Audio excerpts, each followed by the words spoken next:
right, and welcome to the Courtenay Turner podcast. I'm your host, Courtenay, and I'm super passionate about moving and thinking. On this show, we are going to dive into all things health, fitness, personal development, lifestyle, and political, sociocultural. I've always been fascinated by people, and I love learning from the experiences and stories of others. This has been a treat for me, and I hope this is enjoyable and useful for you.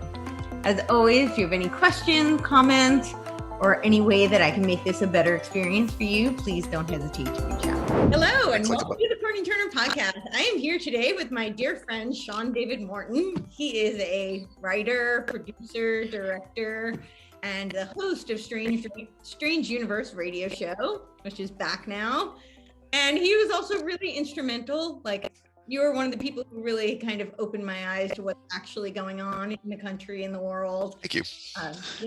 Years and years ago. So you've become and let me point out that after you went, you made that face, exactly. You became a great light for truth, justice, and the American way. And I can't tell you how much I appreciate you. And you were also the woman who introduced me to the word meme.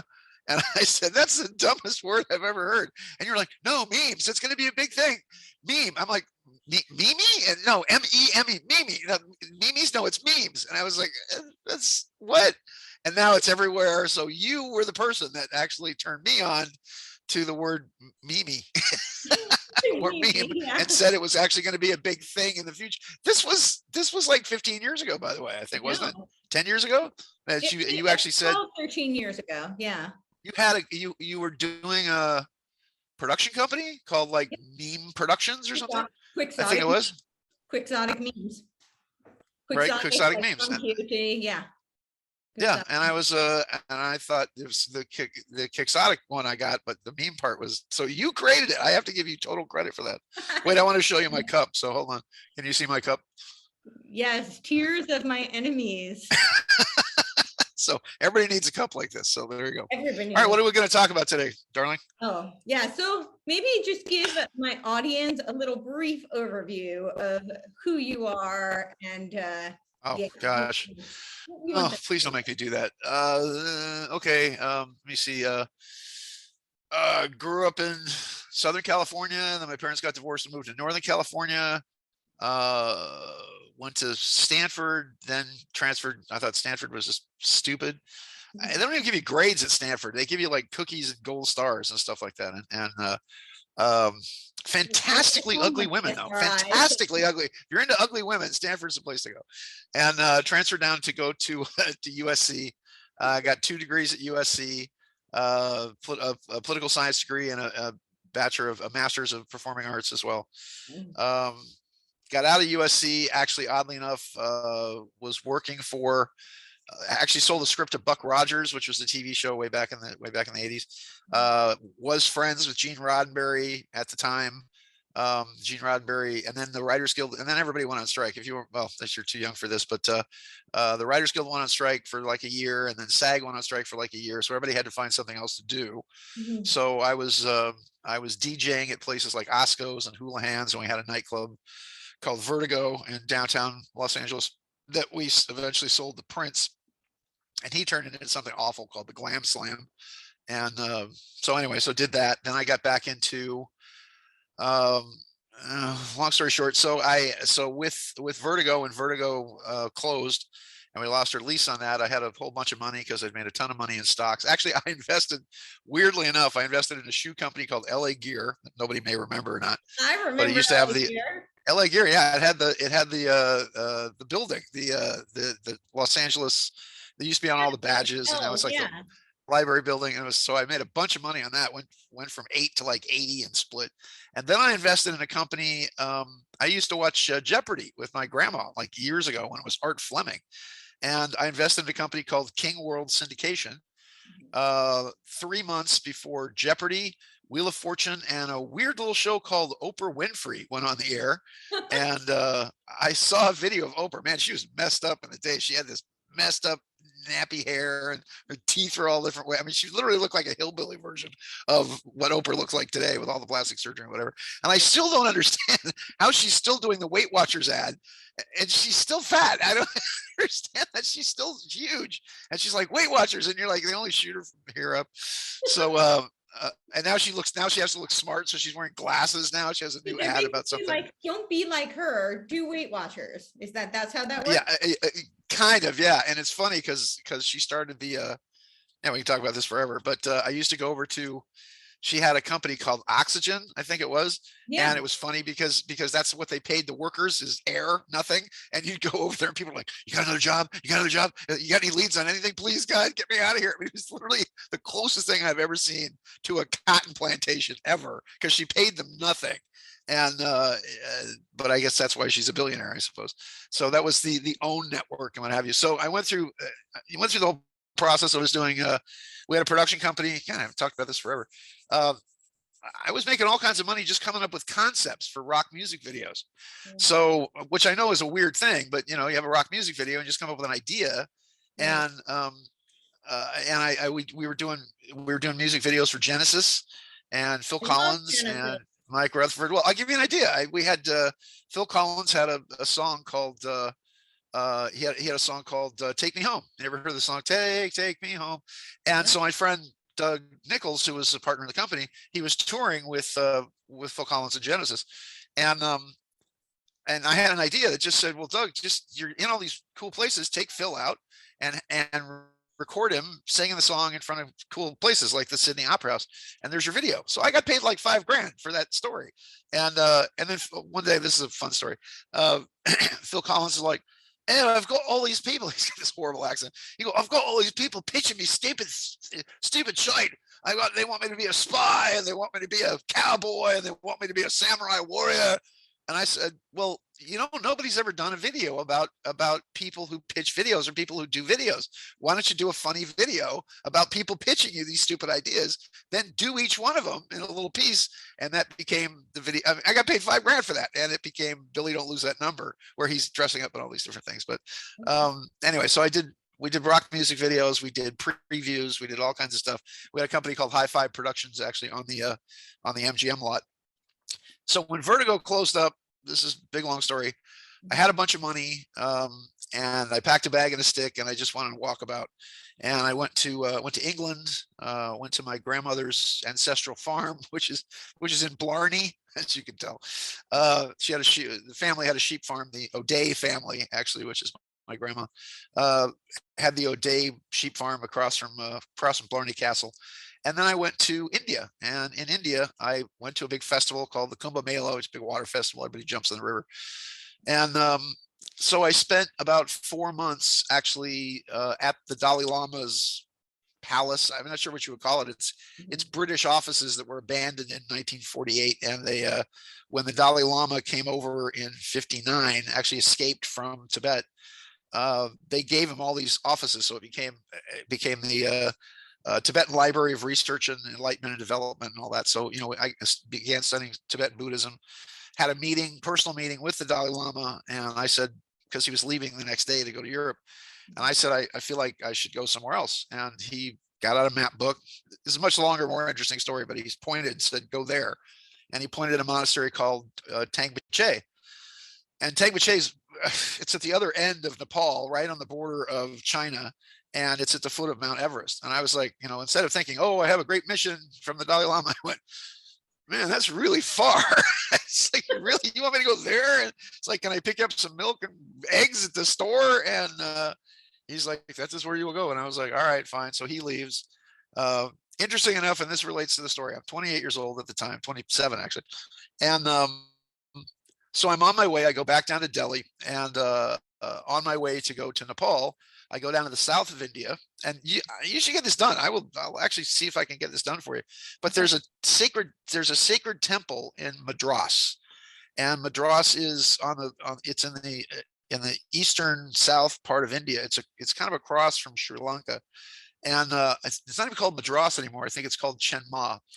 And relating to the story and the spiritual stuff that we're going to talk about, there's a 33-story ancient temple there, which is called the Temple of the Seven Rajis. And in Hindu Vedic astrology, their astrology is actually instead of being the Pleiades, which are the seven sisters, and in one story they're the daughters of the king of Crete, in other stories they're the daughters of Zeus. But in Hindu Vedic astrology, they're the seven wise men. So they believe that the seven wise men of the Pleiades actually came down and built these temples. And in the temples, you have thousands and thousands of these scrolls that are written on nadi leaves, which are basically like palm fronds. And they're all in Sanskrit, and they're all wrapped in, they're rolled up, and then they're wrapped in amber, so that they'll last like thousands of years. So the legend is that if you go to the temple of the seven Rajis and you give them your palm prints, and they actually have a Xerox machine there where they print your palm prints, you wait for about a week or so, and they go up into the tower and they find your reading. And so you bum around Madras for a while, and a little kid comes, bangs on my door and goes, Dr. Jones, come. You come, you're reading ready. I'm like, yes, short round, I'll be right there. And you must come, the cult of Kalima are going to take over the world. So you go, and there's a really old man who's reading the Sanskrit. There's another guy who translates it, and then they write it all down for you. And oddly enough, in this in the nadi readings, while they're going through, and actually they named my parents, my mother, my father, my brother, was actually their names. I was like, this is before the internet, this is like 86, and it's all right there. And but then they say, your dark forces, you are going to become a bright light, and you're going to enlighten a lot of people. And because of that, the demonic forces of the world, the dark angels, will come against you. And when they come against you to stop you, to put your light out, you will be imprisoned at 58 years old, and you'll spend 4 years in prison. And after that, you're going to have some health challenges, but then you're going to be big star, global thing, and all this other stuff. So I kind of tuned out after that. I was like, even listening to it, and I actually have the paper where they wrote it down. I have the recording of the guy. I've got the whole thing as proof, saying you're going to go to prison at 58. And there I was, being sent to prison at 58. And what happened is that right before, and this is kind of I don't know if this pumps up my importance or not, but whether you know it or not, anybody that was in the alternative political movement, and the people that I'm talking, not just people that are bloviating on the web, but I'm talking about people that were doing, bonds, and showing people that the monetary system is completely fake, and showing you that, mortgages are from banks are completely based on fraud. They're all based on fraud by the fact that when you walk into a bank and you give them your social security number, they go and they get your credit from the Federal Reserve, and they loan you back your money basically, and they do a switcheroo, which means that you become the homeowner, and then they switch it around so that you have to then pay the lien. It's all a big crazy deal. And so not only was I talking about the bond system and how the money system is fraud, and none of it's based on gold and silver, and that basically the Federal Reserve Act and the Federal Reserve, again, private companies, control everything, that the United States was divided up by 12 crime families back in 1913. And so they control all the economics and whatever else. And also that they completely control the courts. Now, this is an interesting case in point. Scotland, was it 10 years ago? Forgive me, people watching in Scotland, but about 10 years ago, they wanted to do a referendum to be a free country in Scotland. And the Queen made an interesting statement, because she said to the Scots, this is before they did the big referendum and the whole thing. Now, the referendum lost supposedly by a 52 to 48%, which is a complete lie. The whole thing was rigged by MI6. They knew what was going to happen beforehand. They said when the Queen was told it was 52-48, he said she quote, she purred like a kitten, which was a weird thing for them to say about the Queen of England, who, by the way, here's a prophecy and prediction for you. She's going to die by June of this year. And there's astronomical things and astrological things about the Queen, and about the transfer of power to Prince Charles, and how that's going to work. A lot of people, by the way, had thought that Charles would be passed over and that the Queen would give everything directly to William, which would be, I think, a better idea. But you just can't. There's a lot of people that had speculation about it, but you can't do it under the law. You can't name your successor. It has to be a direct bloodline succession and all that other stuff. So the Queen made an offer to the Scots, which was pretty much the same offer they made to the United States. To the Scots, they said, if you let us control the banks and let us and keep us in control of the courts, you guys can do whatever you want. You can go be free, right? And the Scots are like, yeah, hey, bollocks to you, you know. And so they had the vote anyway, which of course was rigged and they lost. But that's very interesting to me, because when Cornwallis supposedly surrendered his sword to George Washington, and you see there's a big painting of it where he's the red coats and the blue coats and all this, that did not happen.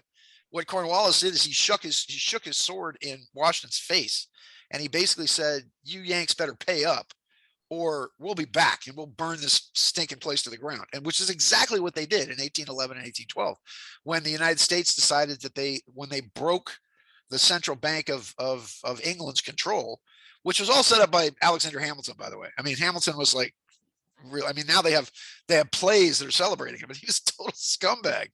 And he's the one that set the whole thing up at the Bank of the United States and made sure that the British controlled the banking interest. And by the way, it was Benjamin Franklin's grandson who did a whole big story in the Philadelphia papers about how the United States had paid reparations to the English of 666,666 pieces of silver in order to reimburse the British for the fact that they had to hire mercenaries, which were the Hessians, because they couldn't get any English people to come fight the Americans, because they were all their brothers and sisters and cousins and whatever else. So this is why they had to hire mercenaries to come fight the war.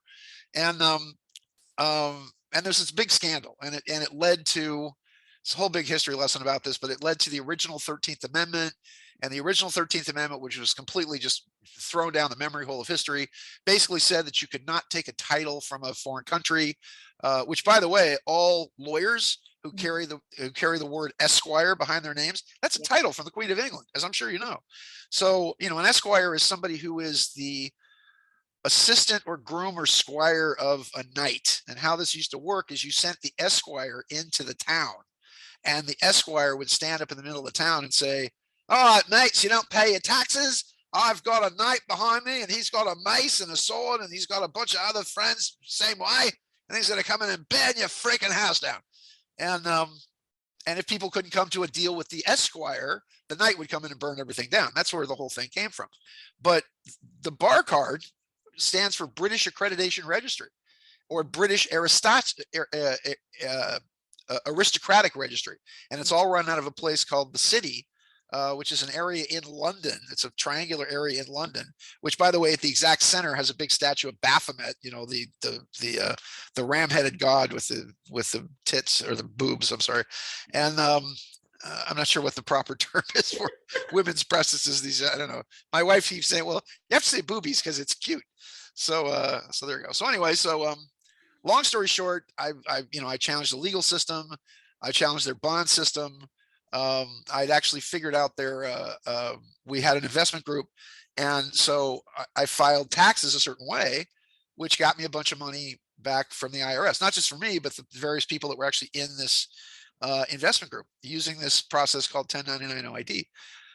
Now, I got letters from the IRS that said they owed me, or us, like $4.2 million. And they said, well, we'll pay you as soon as we check back taxes and liens and whatever else. And basically the government just said, we're not going to pay you. We're just going to accuse you of a bunch of stuff. We're going to dig a bunch of crap up.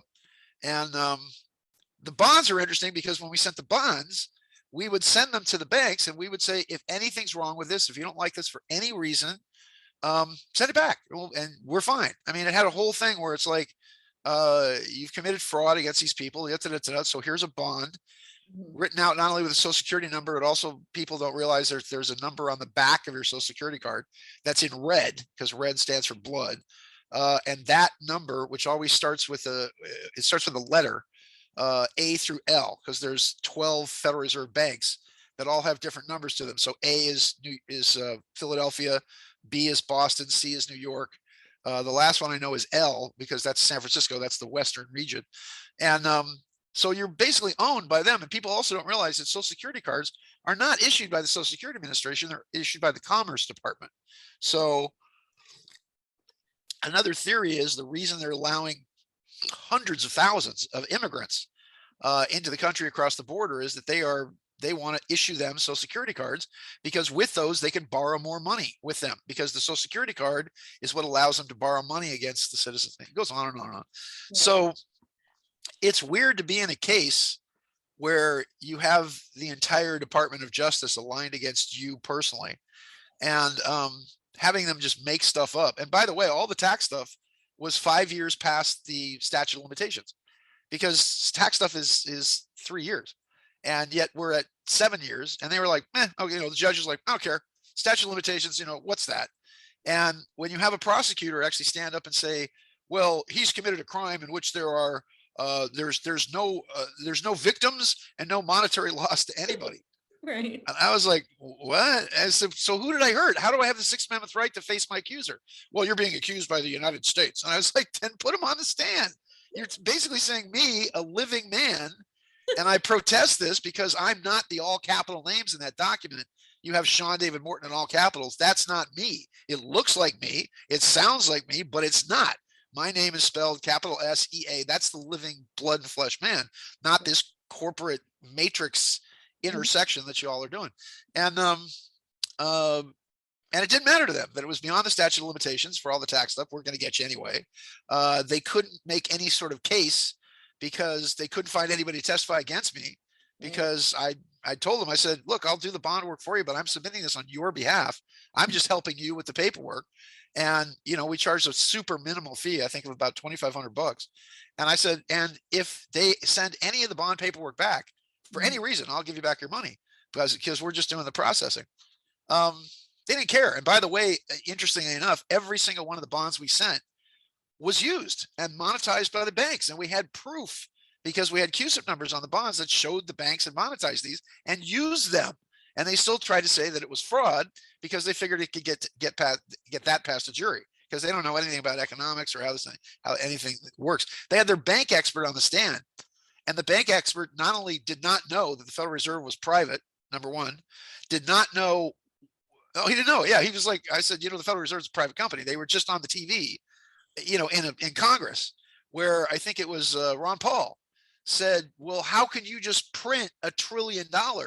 Right. And it was Bernanke. It was Ben Bernanke who said, it's our money. It's our script. We can do anything we want. We're private. And he says, we shouldn't even be here. He says, that's why you can't audit us. You can't do whatever, because we're a private company. And this banking expert they had didn't know that they were private. Then I was like, well, that they have, what a W-4 is, right, Courtney? You've had to fill out a W-4 at once in your life. You have a job. This banking expert didn't know what one was. He didn't. I said, well, you fill out a W-4. He goes, what's that? I said, have you never had an actual job, sir? He's like, I don't know what W-4 is. And it's like, I'm just sitting there going, this is your expert. This is the government's expert on all this stuff. Wow. They had a tax lady on there who looked like Bozo. She had this huge mop of red hair, big fat lady. And she supposedly writes the stuff for IRS and all this other stuff. And she was like, well, you filled out this form and that form and the other form. And I said, wait a minute. Okay, so there's another form that you fill out, which is called the 1099A. And I said, what does the A stand for? And she says, abandonment. And I said, and the second A stands for what? She was acquisitions. And I said, so I filed all these abandonment and acquisitions on every claim that I made, which makes everything that I did legal and makes the return that I got legal, because I'm not abandoning the money and I'd like to acquire it.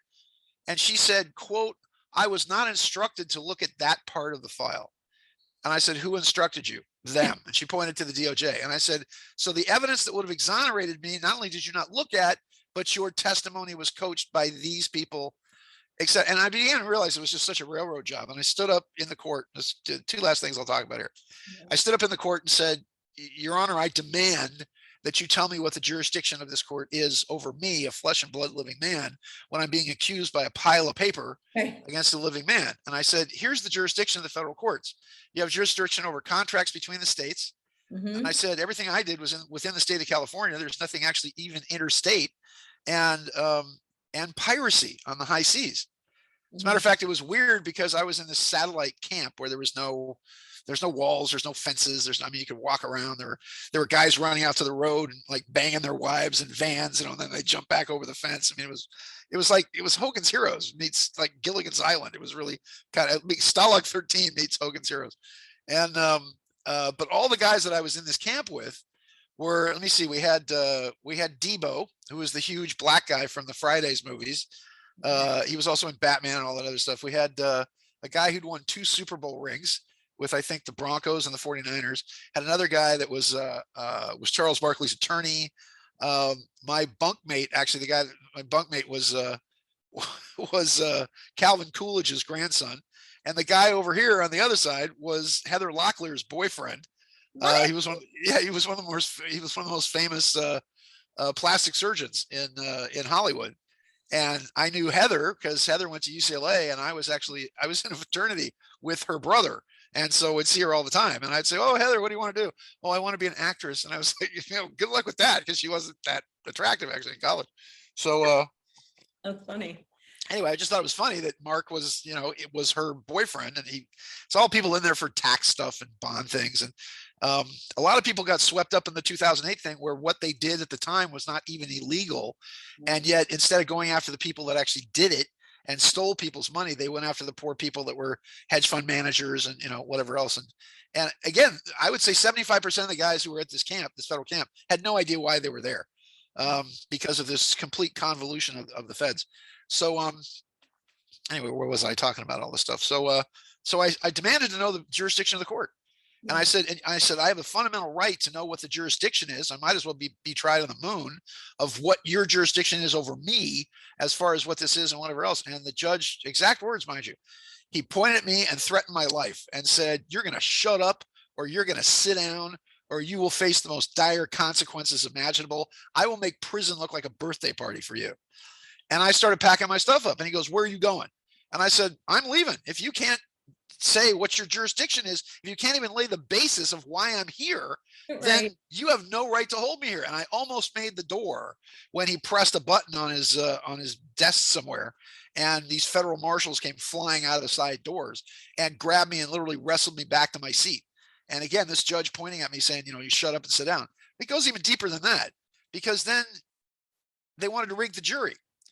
And not only did they rig the jury, but two people on my jury, when they said, how long have you lived in Los Angeles County? One woman said 45 minutes, and the other one said 30 minutes, not understanding how long have you lived here, but how long did it take to get here? And then we realized that one of them was literally true, because he wasn't even a citizen. He'd flown in from Pakistan that day and was now somehow ensconced on the jury. Oh, it gets better. The forewoman of the jury was actually a rather attractive, blue-eyed, blonde woman whose name was Katie Ingbertson. Look her up, Katie Ingbertson. And we were not allowed voir dire. The judge would not allow us to question any of the jurors. We could only say up or down. That's it, which is another massive violation. Because had we been allowed to do that, we would have found out that Katie Ingbertson was the campaign manager for Barack Obama and Hillary Clinton. Yeah, she was the woman who collected all the data mining that they were blaming Trump for later on. Yeah. She was the boss of it. And they said, "What do you do?" She goes, "Oh, I work as a consultant for a green company." And you're like, well, everybody likes trees, right? So, and it turns out that's not what she was. So this is how deep this went. And it goes all the way back to, and it's funny how it links here, but it goes all the way back to like a Nightline appearance that I did way, way, way back in the day. And this is on, I think, ABC's Nightline. And it was when, it was when JFK Jr. was assassinated, in my opinion. And I got up on the TV and I said, JFK Jr. was going to run for Senate in New York, which was going to pave the way for him possibly being a presidential candidate, backed by Trump, by the way, because Trump was going to finance his campaign. And they asked him, "Would you run for president? Consider it." And he said, "No, but if my friend Donald runs for president, I would be happy to serve as his vice president." That's how far this had gone. And people don't realize that one of the last people that saw him alive was Hillary Clinton, and that they had lunch that day.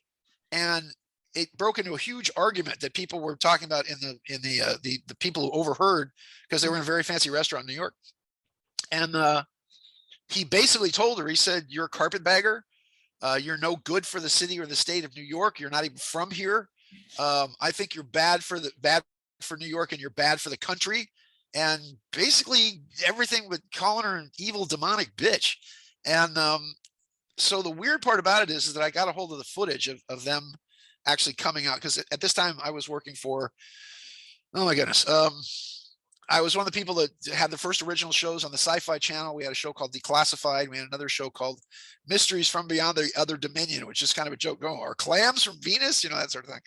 And I also was one of the people that started CW, because we had a show on CW, which is called Strange Universe. Yeah. And Strange Universe Tonight, which ran, I think, 2.5 years, almost 3 years on UPN. And I was actually brought in by the man who owned UPN to say he actually handed me his card on my talks in New York. And it said Chris Craft Industries on the card. And I handed it back to him. I said, well, I don't want to buy a boat. And he's like, no, my brother and I, we just bought a TV network and we'd like your help putting it together. And so we came up with, we pitched them Declassified, which they were going to do.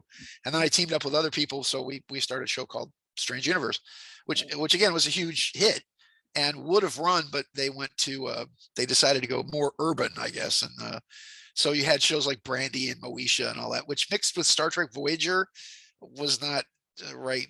There's a reason why it was sold as CW, which is, CBS Warner's. So in the process of all this, I also worked for a show called Hard Copy. And Hard Copy, we got away with a lot of stuff because it was considered sort of tabloid. And you could slip things in. I mean, we had stuff slipped in between Sybil Shepherd dates Elvis and Madonna's lesbian love kiss or something. So, we'd slide in stuff like, how was Princess Diana murdered, or, was JFK assassinated? So I got up on Nightline and said, Hillary Clinton did this. Hillary Clinton is behind this. And don't think for a second that all the people that get in her way don't have a mysterious way of waking up dead.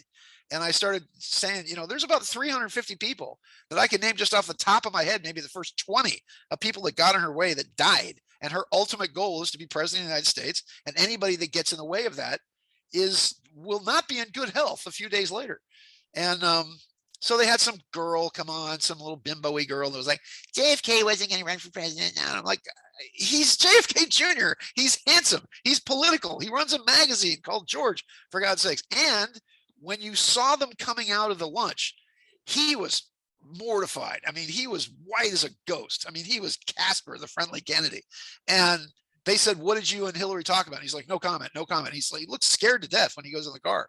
And Hillary comes out and she's got that face that looks like she's stuffed full of canaries, she's doing the, that snotty face she does. And they said, what did you and John talk about? And she says, now this is weird, because she goes, well, I advised John not to enter public life.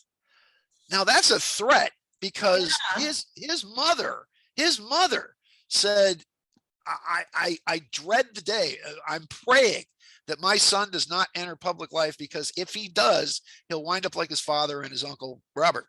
So you basically just had Hillary Clinton quote his mother that he was going to die. Now he's dead 12 hours later. Okay. Because then he goes to, he gets on his plane with his sister and his wife, sister-in-law, and the wife, and they go down to Martha's Vineyard. And the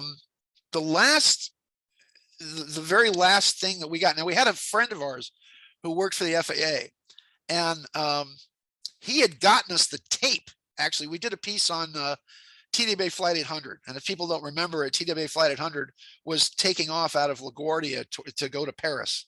And it blew up in midair. And they were just trying to say, oh, it's just it was just a fluke and all this other stuff. No, it was actually hit by a military missile.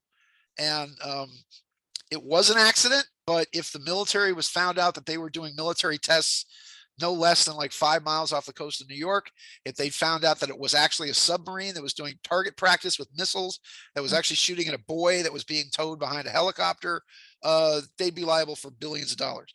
So, and we had two friends that had actually broken into the NTSB investigation site and actually managed to get a piece of fabric from one of the seats that they had tested that turned out to be, full of rocket fuel, which means that this thing, it didn't have a warhead on it or anything.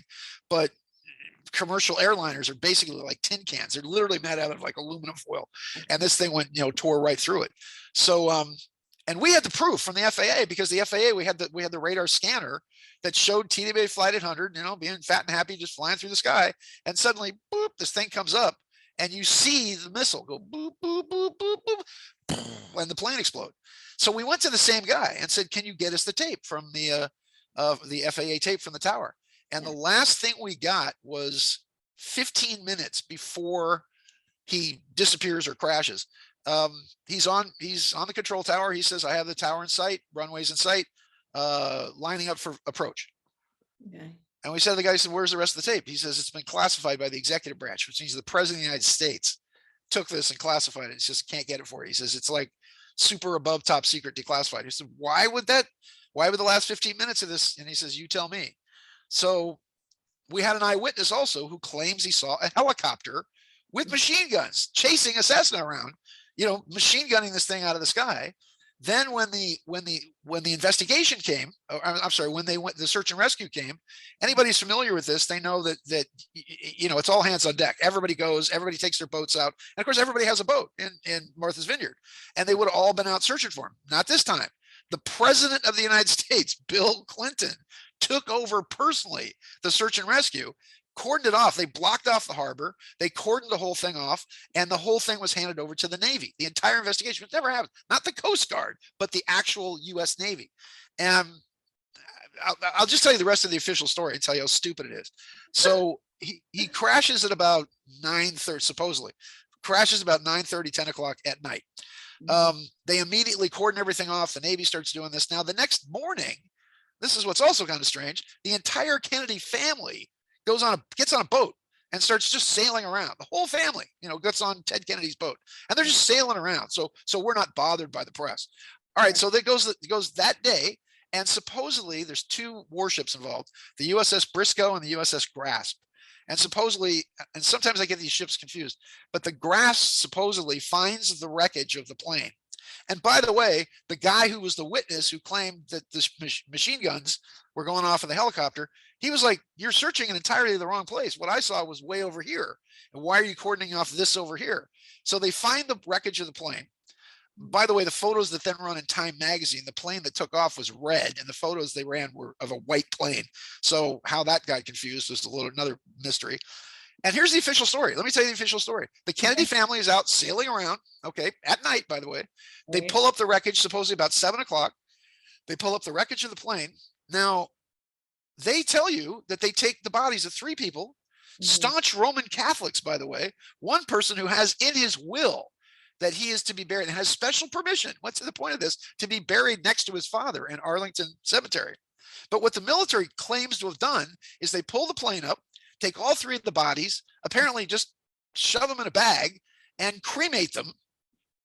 Now, when was the last time you heard of a Navy ship with a crematorium on it? They usually just wrap you in a canvas, put a flag over you, and dump you over the side, right? No, but they have a special crematorium on this ship. They cremate all 3 of them together. Then they transferred the cremated remains over to the USS Briscoe. Then they invite the Kennedy family, once again, just sailing around in their boat. They come on there, and the next morning, they have a funeral service where they just dump all the ashes over to the side. Does any of this sound regular to you at all? Anything?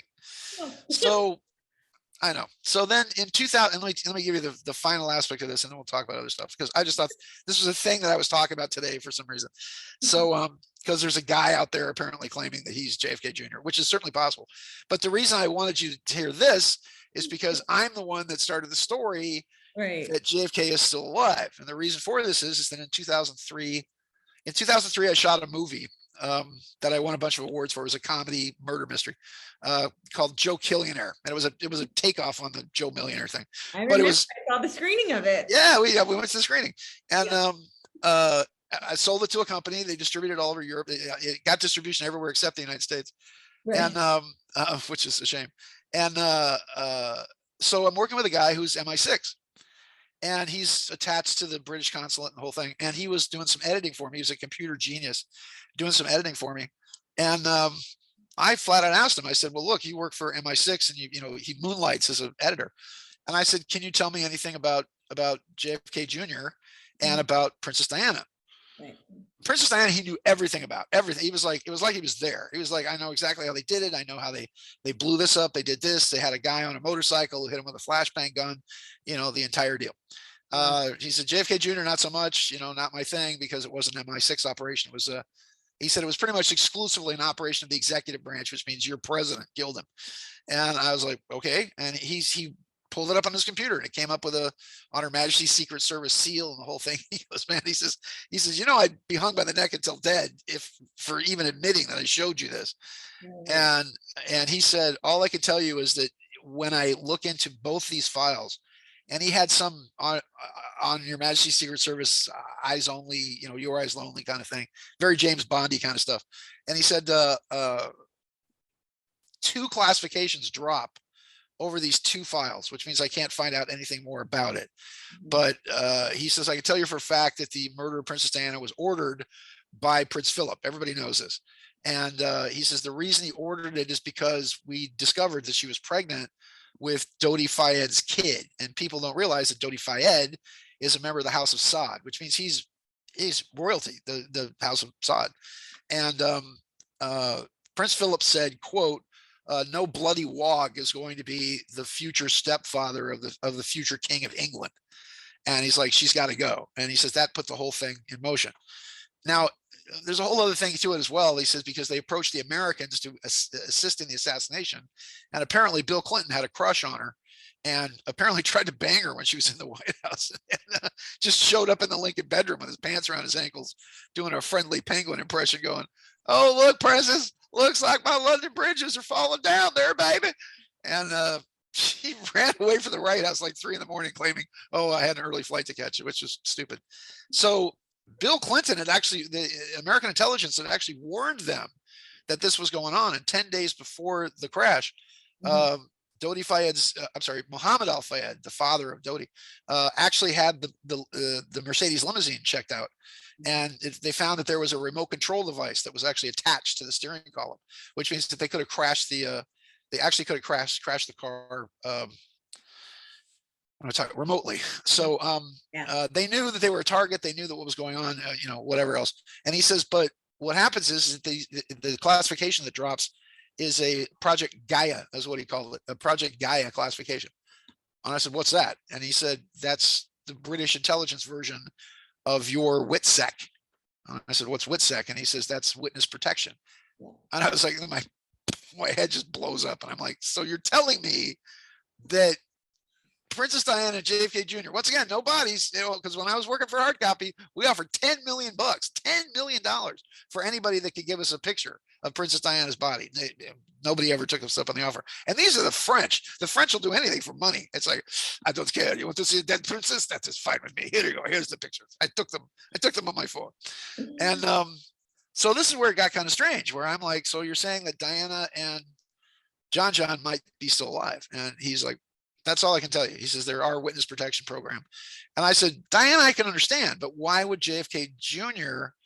be in a British protection program? And he goes, because Hillary Clinton wanted him murdered and she was running the US government, and your president handed it over to us to keep him safe from the people on the inside, so whatever.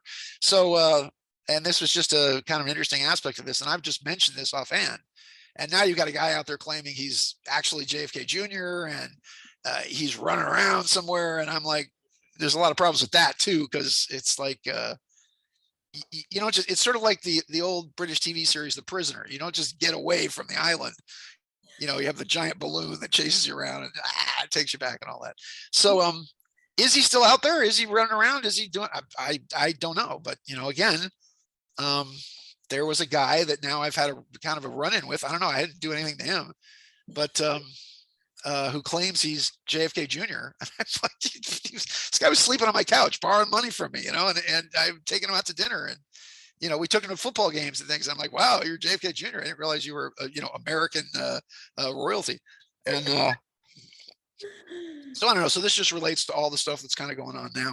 And, was he wearing a mask and you just didn't recognize him, or was he a hologram? And so no, he's a big guy. He looks like, we used to call him Batman, because he's got blue eyes. He looks like Bruce Wayne. He's a totally different body type. But he's out there. And again, I finally, when he said, he made some post that I was rude to him and I was dismissive and divisive. Mm-hmm. And that's because when I got out of jail, it was weird, or out of the prison. He called me from out of the blue and said, don't out me. And I was like, out you from what? Because he was 107 and JFK Jr. and the whole thing. I was like, I don't care what you tell people. Why would I out you? If that's your privacy, that's fine with you. And I'm like, and I said, okay, but you're one of these white hats, right? You're one of the guys working behind the scenes, right? And you're one of the people that is, and the white hats are working and they're saving the country. Again, I don't see it. And Would and be I nice. said, yeah, it would be nice if somebody was doing something for us out there, because as far as I can see, the bad guys just took control. I mean, unless Frodo and Samwise can drop the ring into the volcano, it's right now it looks like we're done for. So I said, okay, you're buddies with Trump, right? Oh yeah, I went off and I play golf with him all the time, and we go to Mar-a-Lago, and we have a whole government set up there at Mar-a-Lago. And I was like, okay, well, I got a pardon. This was January 6th. I think this is the same day as they arrested all those people for breaking into public property, into the people's house. And I said, so I've got a pardon. I've got a pardon request sitting on Trump's desk, along with 10,000 other people, by the way. He had 10,000 requests for pardons. He had 50,000 commutations of sentence sitting on his desk. By the way, pardons for Julian Assange and Edward Snowden as well. Now, Trump was threatened by Mitch McConnell, this jackass, claiming to represent the Republicans. And by the way, it's not the Democrats you people have to worry about. It's the rhinos. It's the Republicans pretending that they're Republicans and pretending that they're, the Mitt Romneyizing of the Senate, as an example. And the infiltrators, for sure. Yeah, completely. I mean, they're complete. I don't even know what you would call them other than just traitors or rhinos or what have you. Globalist shills. Yeah, exactly. So the challenge being here is that Mitch McConnell threatened Trump and said, if you sign pardons for these people, specifically Snowden and Assange, he said, I'll get my 18 butt boys that I control in the Senate, and I'll get them all to vote against you and impeach you. And if they impeach you, you'll never be able to run for office. And Trump, being the, mighty guy that he is, just said, screw it, just walked away from all of them.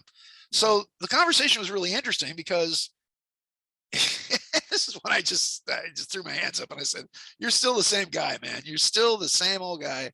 And he said, oh, that's for, no, I can't get him to do that. I said, why? And he says, because that's for further down the line. And I said, there's no further down the line. This is it.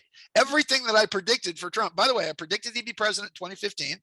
I predicted that he would in 2017. I said in 2020, it's weird because he wins the election, but somehow loses and doesn't serve. And I couldn't figure that out because because there's a whole astrological thing about this, because anybody that serves in a 0 year usually dies in office. And the only two people that beat that were Ronald Reagan, who only missed it by like that much, and then George W. Bush. But George W. Bush, true story, I had 2 Secret Service agents show up at my door because I'd been talking about this on Coast to Coast, talking about the astrological implications of what was going to happen with Bush. And these 2 Secret Service agents, Trey and McCulloch, handed me their cards. And they said, we understand that you've been talking about the assassination of the president. I said, look, do you have a gun? Are you going to Washington, D.C. anytime soon? I was like, no, man, I predict stuff on the radio. And it happens. And so I actually said, I said, there's an incident in like Eastern Europe, Ukraine. And I said, there's something in these particular dates where he seems to be maybe England, but it's definitely a foreign country. And these guys looked at each other kind of all freaked out because Bush had a whole thing that he was going to do in England. And by the way, they spent $150 million on security just to make sure that nothing would happen to him in this period of time. And when he was in Ukraine or whatever Eastern European country at the time, somebody threw a grenade up on the stage that literally rolled across the stage and bounced off the podium and did not explode, was a dud. So twice he came that close. And there was, a lot of information about that. But one way or another, Joe Biden's not going to finish his time in office. He'll either fall over dead I think, in my personal opinion, and I'm no threat, I don't want the president to anything. If I was them, I would wind up some kind of Manchurian candidate and wind him up to be some rabid, I love Trump, Trump live or die, all that other stuff, and get him to maybe take a violent action against the president so they can then blame Trump for it and ride that wave of sympathy towards some kind of thing where it's like, oh, look, see these racists, they murdered the president and all this other stuff and all that. It could be as simple as, was it 26th Amendment, 27th Amendment, the guy, because he's completely incompetent. The 25th Amendment, yeah. I feel like they've kind of set up for that. They've set up for that. I mean, they're doing all these, offs of him being completely mentally incompetent. He's shaking with the air and How you know something's going to happen is because now you have what you call the mainstream media, and I just call the CIA because that's exactly what it is. Exactly. all of these mainstream media, whether it's Time Magazine or the Mirror Corporation or whatever, they're Popular Science, they're all CIA. And yep. yeah, they're all controlled by the CIA, and they admit that. They admit that they're basically on the government payroll. So now that you have the mainstream media finally going after Hunter Biden, finally going after, and you and I both know that when the Republicans sweep the House, which they will, I mean, it's so obvious now. I mean, anybody that wants to vote for these guys, but we're talking about when Obama was in 2010, Obama got, people hated it. I don't know why he's such a hero. People hated the guy. He lost the House by 62, which was the biggest, they called it a shellacking, a walloping, because it's the greatest turnover of the House of Representatives in history. Now they're talking about, first off, they only control the House by 6 votes. And 29 Democrats have now already said that they're retiring and that they're not moving forward. So right there, okay, so there's 29. Now, if you take all the other outrage that's going on, whether you take it to Florida or the U.S. Senate or whatever else, I mean, they're looking at, the best estimate right now is they'll probably lose 80 seats in the House, possibly lose 10 seats in the Senate. So it's going to be a red tidal wave against these guys. And you can't tell me, just out of spite, that they wouldn't impeach Biden for all the stuff he's doing in Ukraine, which leads us to Ukraine, which is what you wanted to talk about in the first place. But we'll talk all about that. But once again, the zero curse is that any president that's been elected in a year that ends with a zero since 1840, and supposedly this was the curse of Chief Tecumseh.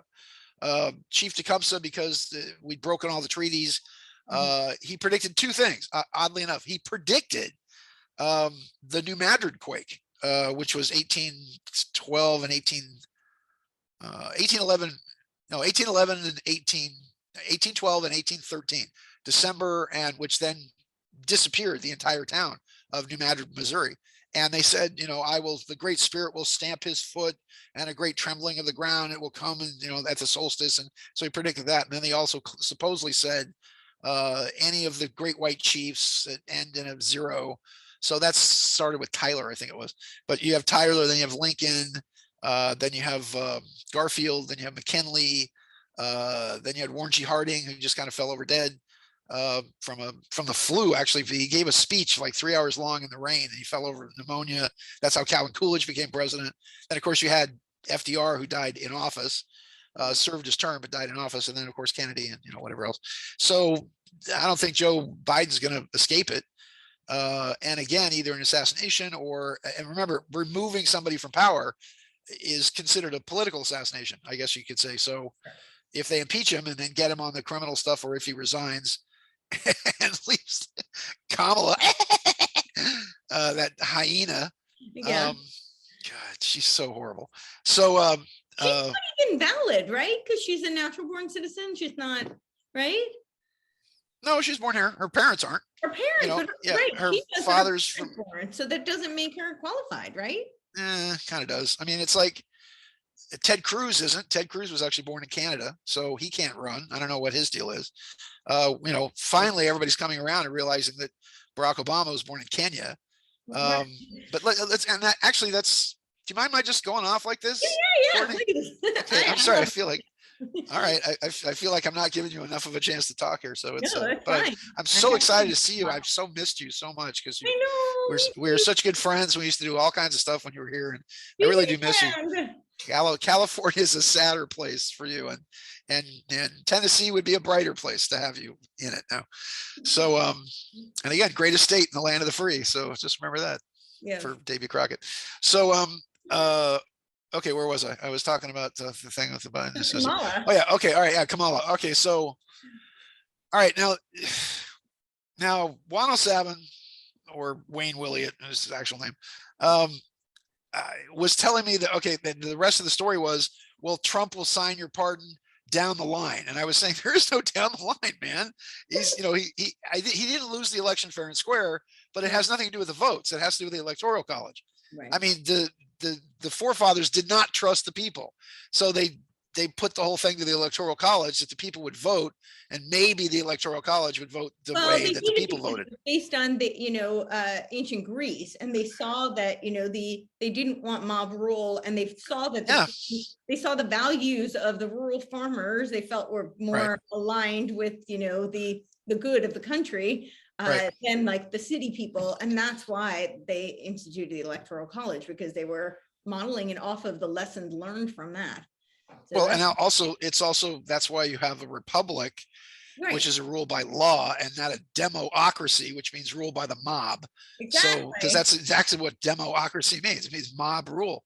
And the point being, again, if 51% of the people want to go over and murder and rape and steal the stuff from 49% of the people, which is what's happening in California, by the way. California is 49% Republican, is red, but you've got the 51% that learned how to fix the elections here a long time ago. Because I know the guy that did it. I know the guy that set the whole thing up. He was former CIA. He designed the MK Ultra programs with Jolly West. The guy's name was John Nichols. And he designed the MK Ultra programs out of UCLA, the heart of all evil, with a guy that Jolly West. He pioneered, this is heinous stuff. He pioneered suborbital lobotomies, which means he could go in under the top of the eye and actually sever the nerve that connects you to the frontal part of the brain. And apparently they used to do them on women because it made them real Stepfordy, made them all docile. And this guy bragged about performing 10,000 of these suborbital lobotomies and all that. This is UCLA. This comes out of UCLA. Yeah. So John Nichols explained to me how he was going to use, and he used all his money because he ran the Cabazon tribe here where all the casinos are. And he went to bat for them with the California Supreme Court under the condition that if I fight this fight for you and win, then you'll leave myself and my family to manage your assets in perpetuity. Well, now, I mean, each one of these Cabazon Indians is worth like 200 million apiece. And he showed me how he was going to flip California to the Democrat, how they were going to cheat, how they were going to make sure everything was all 50-50. And it was it was heinous to me because Joseph Stalin said it first. And then to hear the president of the United States say it, where he said, it's not who casts the votes, it's who counts the votes. That's Stalin. Stalin said that. And he's reading off the teleprompter, and I know somebody's going, let's make him say this now. And so that's what's pretty weird. So in this conversation with Wayne, he tells me, oh yeah, okay, that's down the line. And I said, there is no down the line, man. It's the Electoral College. You just had Pence just betray you and hand everything over to, Pelosi, high fiving or high forearming, or whatever they do with Pelosi. PPP, as I call him, but yeah. Once again, you're rhino Republican who allegedly, I might add, runs a whole lot of the child sex stuff out of Indiana, but that's allegedly, mind you. Allegedly. And because I don't want to get in trouble here, but not a good guy. And I said, so you're done. I mean, you had a chance to do this, but what did Trump do? Trump surrounded himself, Mr. Joe Conservative, Truth, Justice, American Way. Well, he twisted, and you always see this happen directly after he went and kissed the ring and bended the knee to Henry Kissinger. And Henry Kissinger then said, you need to pick this person, that person, the other person. So who did he kick out? He kicked out Steve Bannon. He kicked out all the actual Republicans, all the actual conservatives, kicked them all out. He replaced them with people like Bolton. He replaced them with people like Barr, who's a monster. Bill Barr is the ultimate deep state monster. And he was the one that covered up for Iran-Contra. He's the one way back in the day that covered up for the Panamanian War, which was called Operation Just Cause. Yep. Just Cause. You know why? I swear to God, this is true. They said, so, Mr. President, why'd you call it Just Cause? And he said, excuse me, he goes, just because that little fucker pissed me off, just cause. And I don't know if I could say that on your family radio show, but I won't curse again, I promise. So, but he covered up for Panama, covered up for Iran-Contra. Then he covered up the shooting at Ruby Ridge when Lon Harachi, a sniper for the ATF, blew off Vicki Weaver's head as she was nursing a baby because she poked her head out the window. Then he covered up for Lon Harachi again because footage they showed to Congress of what they did at Waco is that they put CS gas in, lit it on fire, and then when all the women and children started running out the back, Lon Harachi was sitting there with a machine gun and a pillbox murdering all these people as they came out. And he then appeared on the cover of Guns and Ammo magazine going, yeah, this is my favorite gun when I'm shooting patriots and people that believe in freedom, and this is what I use. And Barr, covered all that stuff up. So was it any surprise that, when Trump said, maybe you want to look into these Dominion voting machines, maybe you might want to get the FBI to go collect them. Maybe it's like, and by the way, Lynn Wood and Sidney Powell were coming to the front door. This is William Ziegler who talked about this. We're coming to the front door of the White House, and the guy that was basically giving them the bum rush and coming to the door saying, we're not going to let you in today, was Mark Meadows, who was the chief of staff. Mark Meadows said they had piles and piles and piles. And here's what's happening, by the way, just to show you what the white hats are doing. Yeah, they're winning a couple of cases in court, but in every case that I've seen, the judges said, okay, there was election fraud, and I'll give you that, but you can't use it to overturn the election. So it's the same thing that went back to when Orly Tates and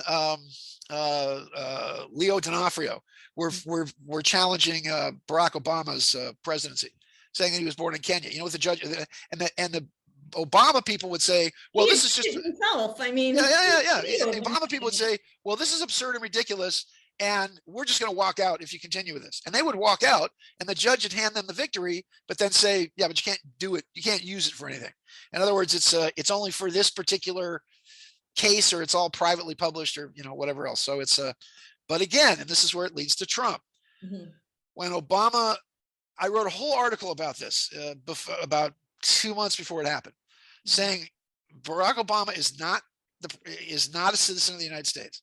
Therefore, he cannot serve and he cannot take the Article 6 oath, but he can become the president of the corporation. Right. Because there's a corporation which was called the United States Incorporated or something like that.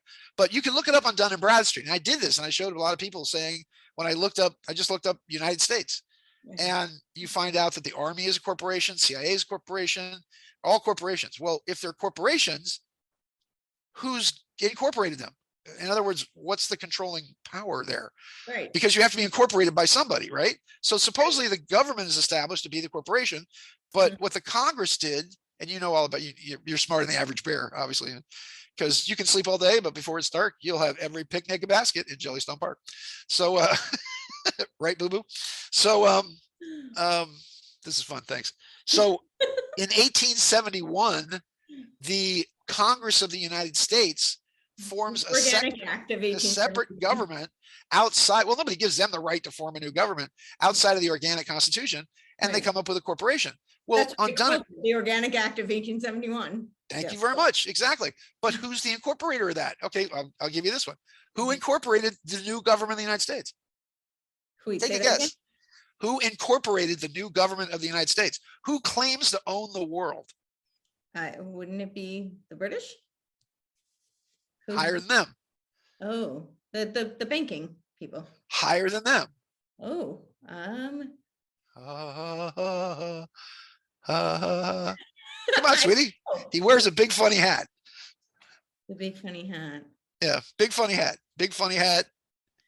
Gets on the TV at Easter. It's the Pope. Of course. It's the Pope. Well, the Jesuits started, all the secret societies. So yes, exactly. And Jesuits are CIA, DIA, MI6, the Exxon Bureau, whatever else. People do not understand that people think it's a big Jewish conspiracy. It's the Jesuits. It's the Catholics. And I know.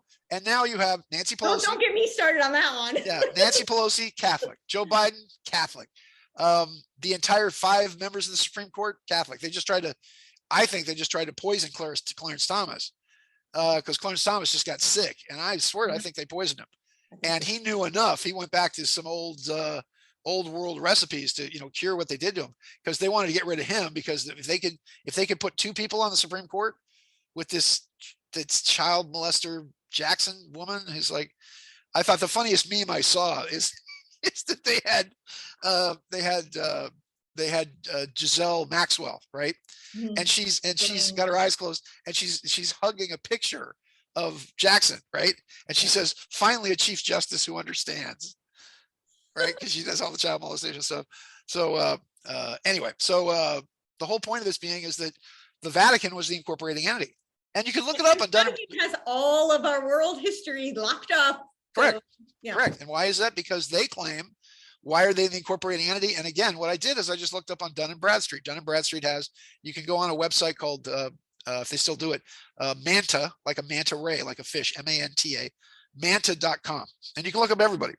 And I found that the Security and Exchange Commission Corporation, there it is. I found, Department of Justice Corporation, there it is. Found, and by the way, there's two different things.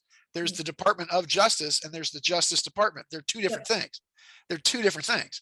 And people just think, oh, that's just what they call it. No, it's not. It's all designed to be that way. So when I looked it up, I said, okay, there it is. United States, 2.7 million employees, 1500 Pennsylvania Avenue, had 3 executives that they didn't name. They had a phone number. I called the phone number and they said, House of Representatives. And I was like, oh, okay. This is what? Who is this? Well, it's the Congress. Who would you like to speak to? I said, okay, you're listed on the thing for corporation. And I go, no, I don't know anything about that. But you go all the way down to the bottom and it said owner and CEO. This is the owner and CEO of the supposedly Corporation of the United States was Archbishop Derek, D-E-R-I-C-R, McLeod of the Washington, D.C. Archdiocese on 4th and Michigan Street. So I called him on the phone and I tried to get him on my radio show. And it's like, oh, no, he's in Ireland today. Oh, he's at a pancake breakfast. Oh, he's meeting with so-and-so and such. And we can't find, oh, he's down at Boys Town in Chicago with Father Flanagan. And it's like 60 times I called this guy, say I'd like to speak to him and whatever else. And it's got some pictures of him on the web. But now this is what's interesting. So, and this plays into their story. So Trump, on December 21st of 2019, now this is a significant date. Why? Because it's exactly between December 21st of 2012, which was the ending of the Mayan calendar. And what people don't realize is that the Mayan calendar doesn't actually end.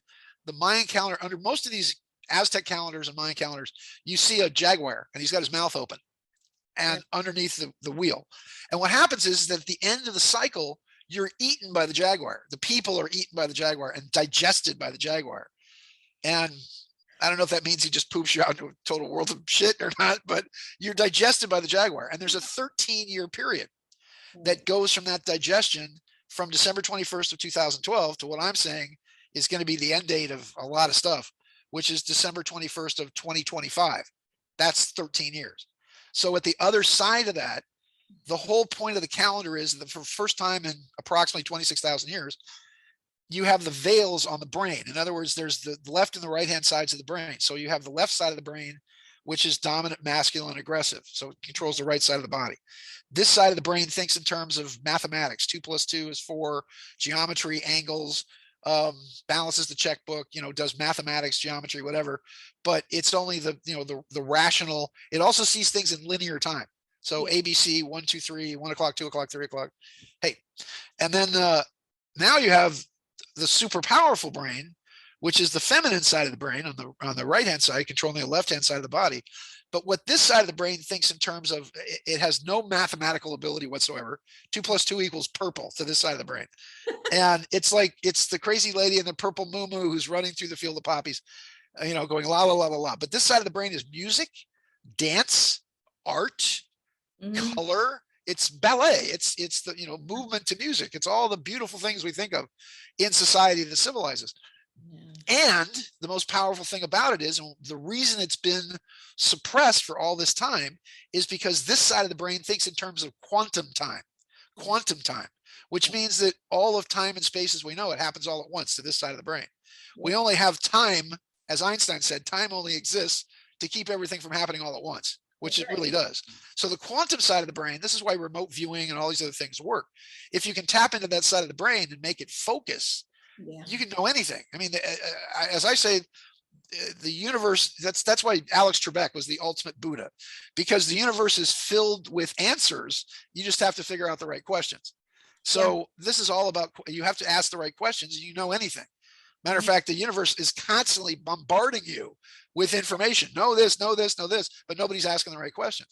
So now you have these two sides of the brain that are merging together. And as the veils come off, now people are starting to see the truth. That's why was the advent of Donald Trump, because you had access to media.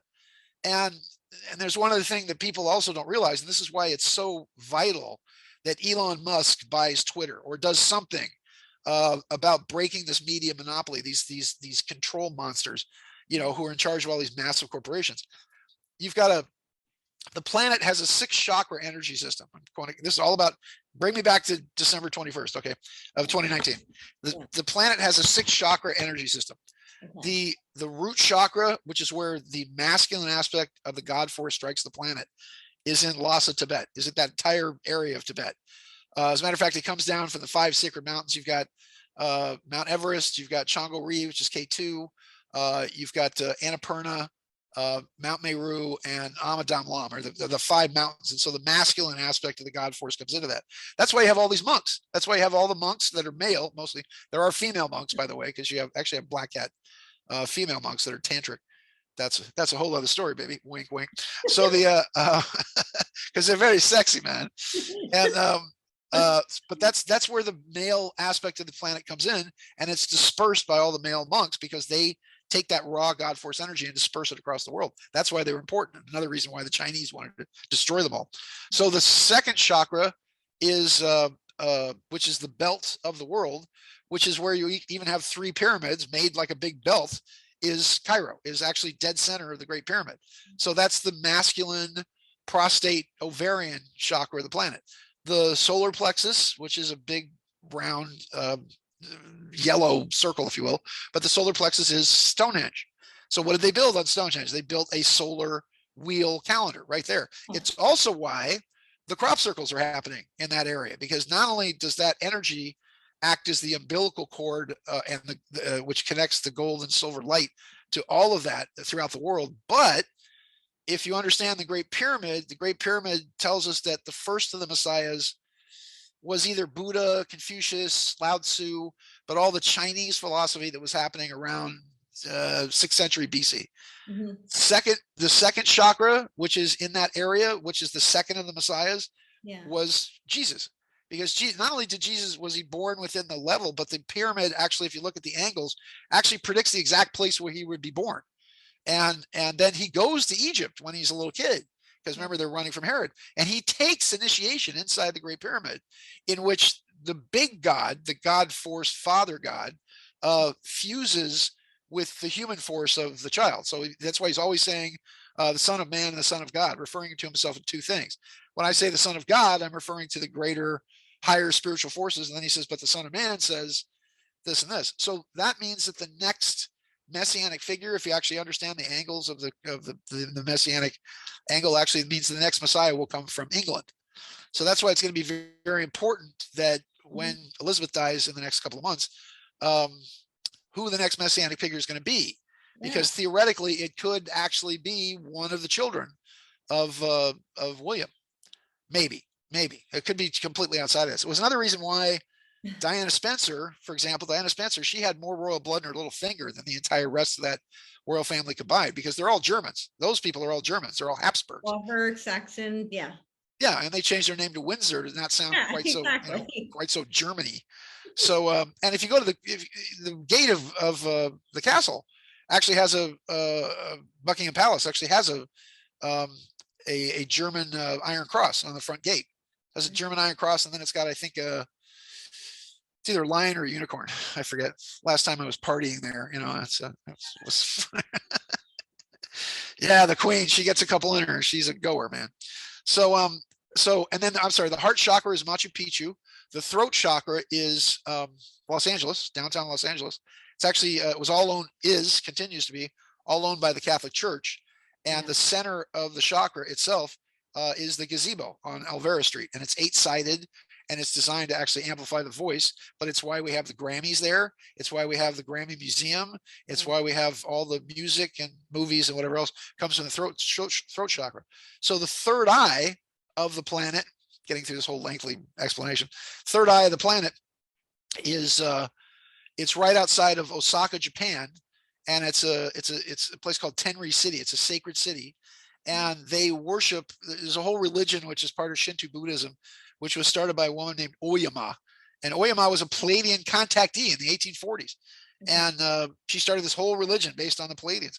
And so there's a gigantic red. It's 60 feet above the ground and 60 feet down, but it's a huge red granite pillar, and it's buried in the ground, and it's like a needle right into the third eye chakra of the planet. And there's monks. You can't take pictures of it. You go in, but there's monks 24/7 circumambulating it, and they throw water on it and the whole thing. Big, big thing. And it's also believed that the very last of the messiahs, which I think is what I believe, the very last of the messiahs, who's born in 2489 or something like that, but he's the final incarnation of the Buddha Hotai. He's the big, well, I actually have a little picture of him here. Right? This is him. There you go. He's small here, but this is the Buddha Hotai. He's the big fat Buddha of happiness. Yes. See, happiness and joy. So this is the Buddha Hotai, and the Buddha Hotai at the very end of time is sort of like if the Messiah was Robin Williams meets the Dalai Lama, because they're trying to convince you that all of life's problems are really jokes to, true spiritual masters. The seventh chakra, this is my point, I'm sorry. The seventh chakra is all this stuff in the brain, which comes out as the violet light at the top, the apocalyptic flame, if you will, which comes out of the violet light at the top. But there is no seventh chakra on the earth. All of us actually make up the new sphere, as they call it, make up the seventh chakra. That's why what you're doing now, right, this here is so important, because we're all communicating through this. And it's one of the things that was pushed by the pandemic, one of the things that was pushed by whatever else, because the downside is that now that we've gone to all this technology, unfortunately, after 2025, the next wave is going to be Aquarius. Pluto's going to move into Aquarius for 18.5 years. That means Aquarius, and Aquarius, by the way, rules artificial intelligence. Yeah. So that's going to be it's going to be either good or bad. When you have people like Elon Musk and even Bill Gates, on the one hand saying I can control the population with vaccines and kill a bunch of you, but on the other hand say maybe 5% of you will be able to survive artificial intelligence.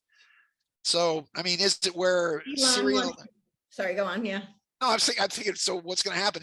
Elon and Alexa and Siri getting a bitch fight with atomic weapons. It's like, and it's probably going to be over some trivia question like, no, Millard Fillmore was the 13th president of the United States. No, he wasn't. He put a bathtub in. And it's like, and suddenly it's Skynet. Arnold Schwarzenegger comes from the future as the Terminator.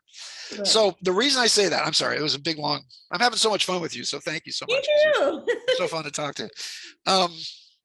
The challenge with all of this is that on December 21st of 2019. But before you get to that, I just want to say, Elon wants to, do this Skylink and put a chip in your brain. So it's done. It's done. The satellites are already up. So I know he's got 5,000 satellites in orbit right now, which are going to connect everything together to his new phone. You know about the new phone, right? Yep. Elon Musk is it's the Pi phone. And the Pi phone was supposed to release April 4th. And I don't know what's going on with it, but it's supposed to be like the most powerful phone in the world. And you can talk to like a Zulu tribesman on top of Mount Kilimanjaro, although that's where I get all my stock tips from. So it's just can't translate it from Swahili. Well, his baby mama says, all this great technology is going to bring about the communist utopia. So we should be very excited. Oh boy, well, okay. Isn't that great? Well, and again, I've never heard anybody but Bill Gates, actually use the word vaccines and population control in the same sentence. And it should truly terrify you when you understand that Bill Gates owns more farmland in the United States than anybody. 230 acres or something? Yeah, million acres. Yeah, it's a lot. He's the number one. He's the number one landholder of farmland. Actually, and then the Chinese are buying up Texas. Yeah. And we're allowing this to happen. And it's going to be kind of like, the Irish potato famine of 1844, when the British were exporting potatoes out of Ireland and letting the Irish starve to death in a gigantic genetic experiment. And the forces of evil, the black hats again, are over the last 3 months, they've blown up 20 food processing plants. Meanwhile, they've now foisted another hoax on you, which is the avian flu, and they've killed 30 million chickens, turkeys, owls, the whole thing. So if you people can't see this coming, if you people can't see that in the next 3 months, and by the way, because the bad guys, these black hats have whatever you want to call them, black hats, demon rats, whatever, they've got 7 months now to do their worst. 7 months before the elections in November, when the giant broom is going to come in and sweep all these people out. So they've got 7 months to pull every low trick, dirty trick, rotten lick in the book. But These Sorry? are minions. I mean, they'll be cleaned out. So, the minions need to get the work done, but people need to know that they really are minions, right? Well, gee, when you've got, Michael Flynn and General McHenry and, 107 / Wayne Willett / JFK, whatever. Oh, the white hats are going to save you. So while they're pointing the gun at your head, and these guys are saying, oh, just trust the plan, man. What's the plan? While they blow your brains out. Oh, There's well, not a plan. I'm sorry. There's not a fucking plan. If you look at what the white hats are doing, it's nothing. It's zero. It's nada. And but I'll give you. Didn't work very well for the Soviet Union, Well, and I'll give you a list. I put a thing out. I'll send it to you. You post it on your Telegram site. I'll give you a list of all the things the black hats have actually managed to accomplish. It's just the last year. In just the last year, we have given them so much rope that I'm hoping that they're going to hang themselves, literally, because rope is cheap. And and again, we're dreaming of the day. And then it's like, Courtney, the alternative right has now become, psychics and remote viewers and people that wish things. And I literally saw a thing about, Hillary Clinton was hung at Gitmo today. And as she went up the steps, she was saying, you can't do this to me. I'm Hillary Clinton. Well, Donald Trump, who was in witness, said, it's happening, bitch, or something like that. It was absurd. And I just typed in, where is Hillary Clinton today? And it's like, oh, she's at a commencement. Oh, she's over here. Oh, but they'll say, oh, those are her clones. And I was like, okay, well, if they're clones, couldn't they be better clones than they were? I mean, do we still have to create clones of President Biden, who still goes to see the Pope and poops his pants? Really? Is that the best you can do? And I'm just like, and again, and I have to debate these people, because it seems like I've come out of this entire thing as the only rational voice, and me, the rational voice, because I've tried to combine, I understand, I've looked at the patterns and the cycles. And again, it's like, it's sort of like I tell people, when you achieve a certain state of cosmic consciousness, when you have the universe within you and you're within the universe, you just, all it allows you to do is kind of see the patterns, and allows you to ask the right questions, and then be open enough to get the answers to whatever those are, and then say, okay, let's link this and let's link that. And when you've got a biblical background like I do, because I forcibly study the Bible for like an hour a day, 360 days of the year, from the time I was 8 until I fled home, to then living in a monastery in Nepal. I lived in, like I said, I went to Madras and I got the naughty leaf reading, and then I went to Tangbache, and I was there for 8 months. Learned a lot of things, did all kinds of stuff, had kind of then I came back and had this wild God conscious kind of moment. But as the point of this is that you're trying to show to people that they are the ones being enlightened, and that they are the ones that make up the new sphere of the technology that goes around. And that's another reason why the bad guys, the real black hats, the Zuckerbergs and that Dr. Evil guy with the Bezos, he is Dr. Evil. I mean, look at Dr. Evil. Dr. Evil, he lived in a volcano, right? Dr. Evil wanted a base on the moon. He had a base on the moon, and he flew around in a big spaceship that looked like a penis. That's exactly Jeff. I mean, that's Jeff Bezos. He's got a spaceship that looks like a penis. I'm sorry, it just does. And I'm ashamed that William Shatner actually went in the penis and went to space. But so the whole point of this is, okay, 19th of the 21st. On December 21st, here's what Trump did. Number one, he signed the First Step Act. And the First Step Act is now allowing thousands of people in federal prisons who did nothing wrong, who had paperwork crimes mostly, to finally get released from prison. That's the first big one. The second one is he put together the Space Force. Now, my book, Sands of Time, by the way, let me promote Sands of Time here. You have it behind you? Does it have it behind you there? No, I have the Dark Prophet behind me. Oh, okay, that's Dark Prophet. Well, that's Sands of Time right there. Okay, pull it out. Can you pull it out? Okay.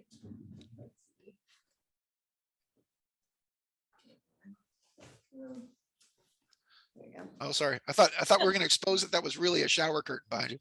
Sands of Time, there it is. So just so you know. How many people say that? No, it's a shower. Wait, let me turn the hot water off. A friend of mine was like, "No, those are real," and she's read most of them. Like, yeah. So there you go. Sands of Time. These are back in print finally. So we got Sands of Time book 1, Sands of Time book 2, and book 3. Yeah, is the Isomer Protocol. And I have your. Oh wow! Well, because you're adorable. That's why. Thank you so much. And if you go to strangeuniverseradio.com, We've got them up on the website. You can get them on Amazon, but Amazon's a big thing, but you can order them directly from us. From And we have book. You can directly order from him. Yes, and they'll be all autographed by me.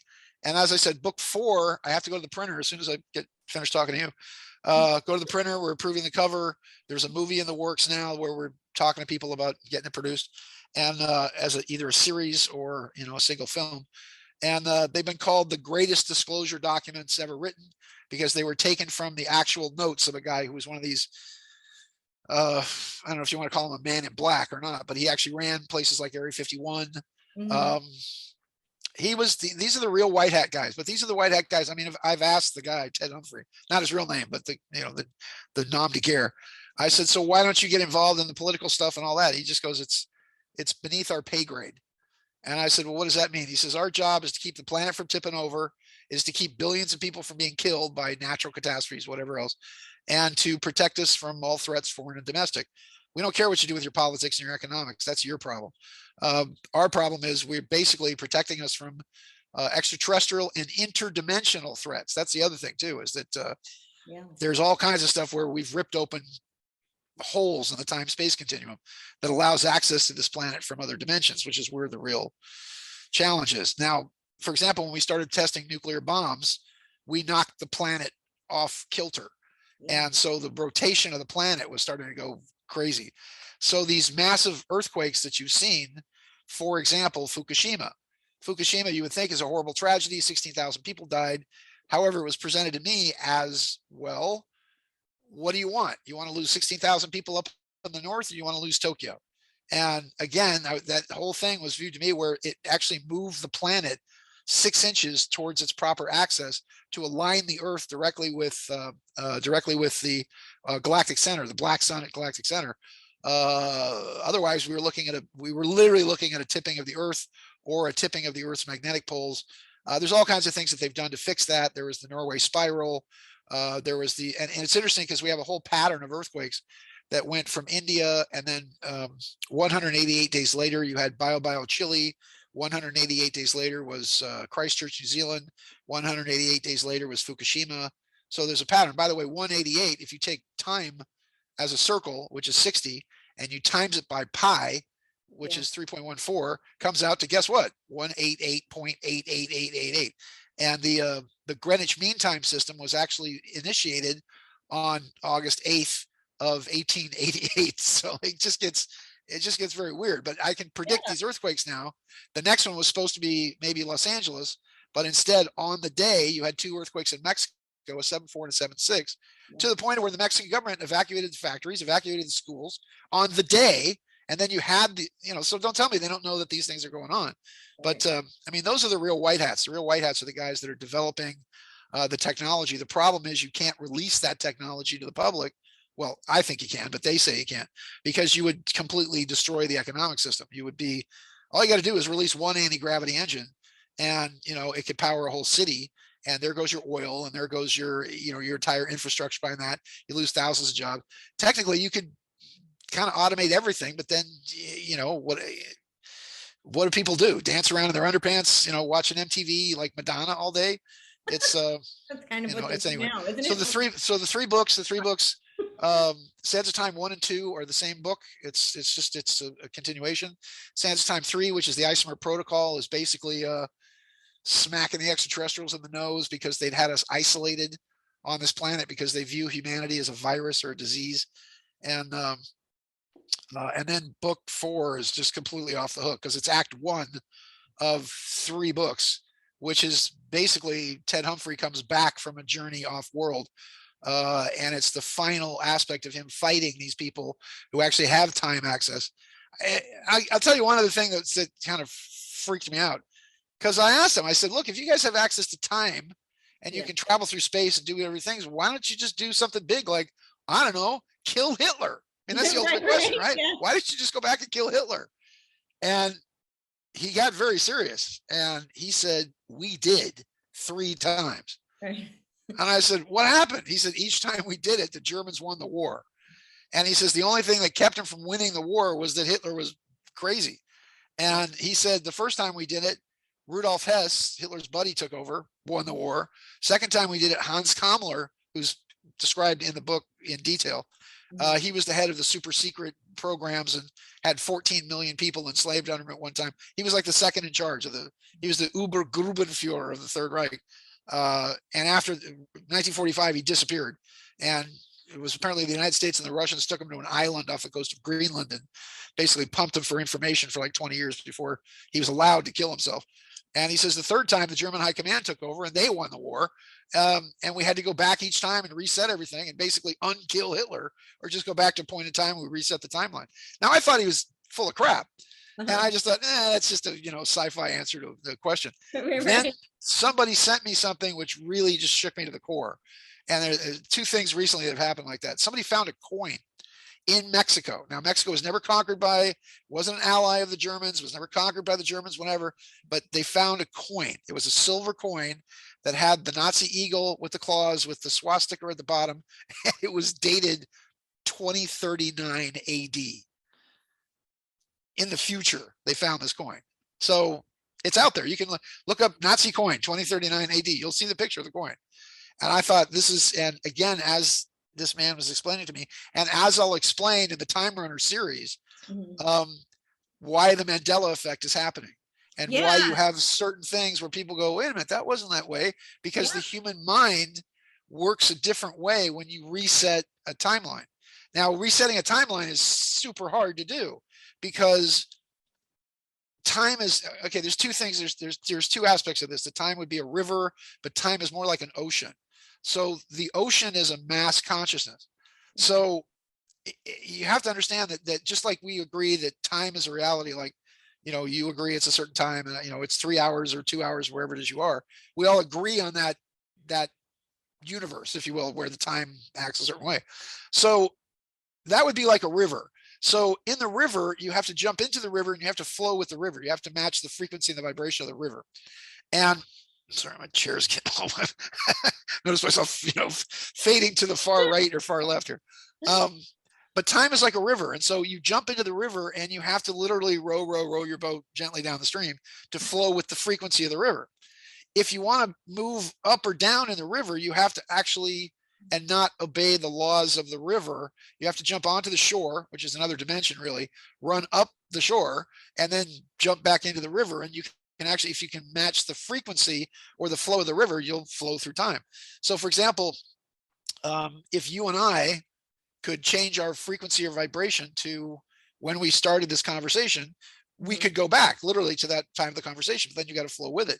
If you jump into the time stream and you just stand there or throw a rock into the time stream, it will build up. The rock and the water will build up around the rock or the obstruction of the time stream, which will create all kinds of problems and all kinds of weird things happening. But what time is that you have, let's say, almost 8 billion people on the planet now, all holding hands, walking backwards, creating reality as we interact with it.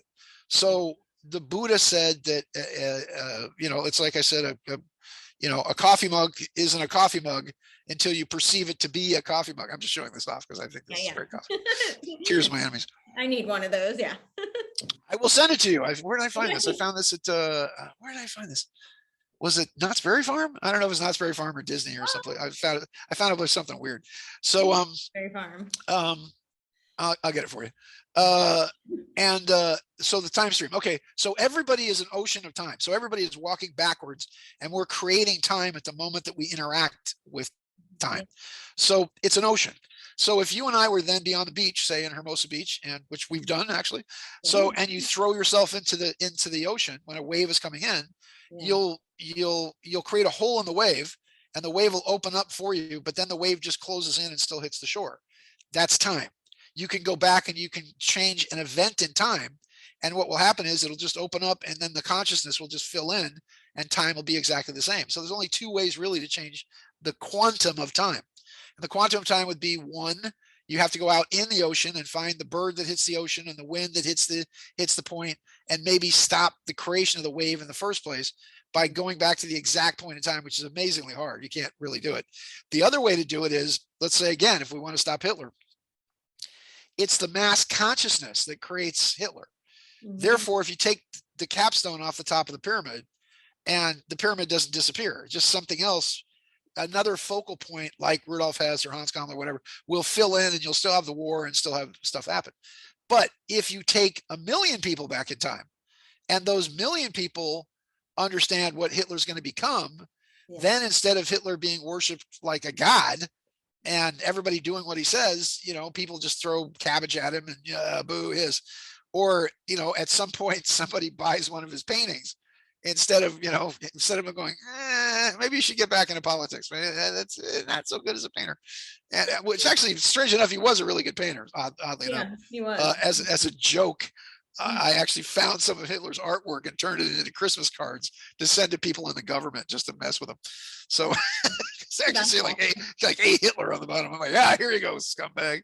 So you fascist bastards. So the challenge of this is that, again, and this is one of the things when Dr. Fred Bell, Uncle Fred, because I'd known him since I was like 5, we built a time machine in his backyard.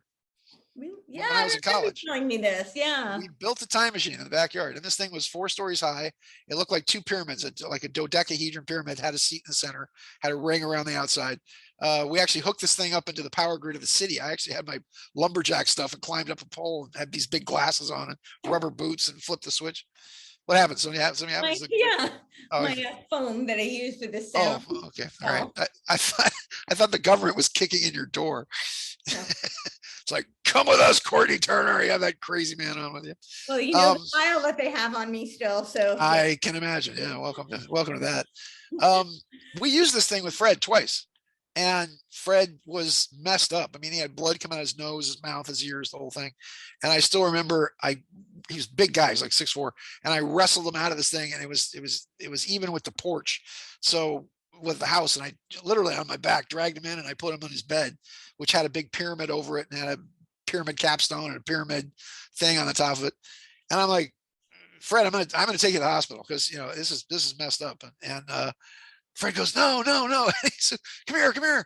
And he grabs me by the shirt and he pulls me in and he goes, Sean, the future, it's not there. The future's not there. And I thought that was weird. So what Fred had done is he had jumped forward in the future by several minutes, apparently. You're back to the future moment. Yes. It really was. And and this was 78. I think this is before the Back to the Future movies came out. And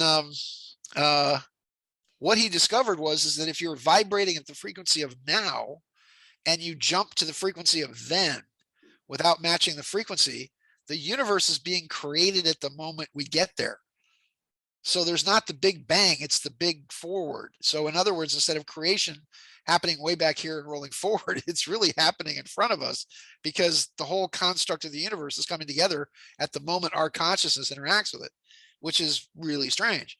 So again, you have to change the quantum of time. You have to take a lot of people back. Now, these guys found ways to change certain aspects of the future and sort of dance between the drops and what have you, and change certain things. But there's other people who look at reality a different way, like you and I do.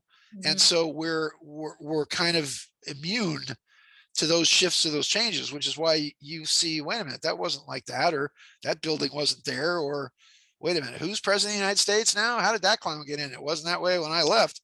So that's some of what we're going to answer, and what the Germans are messing with, and Hans Kammler, and all these people. So I digress. Go back to December 21st. December 21st. December 21st of 2019. So he signs the First Step Act, and he signs the Space Force. Now, it's interesting with Space Force because finally this is allowing them to shuffle a lot of black world money into the real stuff, into the stuff that's actually protecting Earth on a extraterrestrial level. At the same time, it's kind of weird, and this will kind of blow your mind. If you look at the NASA logo, and I've been saying this for years, and maybe I'm the only one that's crazy enough to say it, but when you study the UFO stuff, when you study, the Pleiadians and the Umo and the Draga and the Arcturians and the Andromedans and all this other stuff, the Arcturians are making the crop circles, and the Pleiadians stopped protecting Earth and they handed it over to the Arcturians, and on and on and on. One of the major things that you realize is that ultimately, and you can look at the Bible for this, by the way, ultimately Earth is in a contested area of space.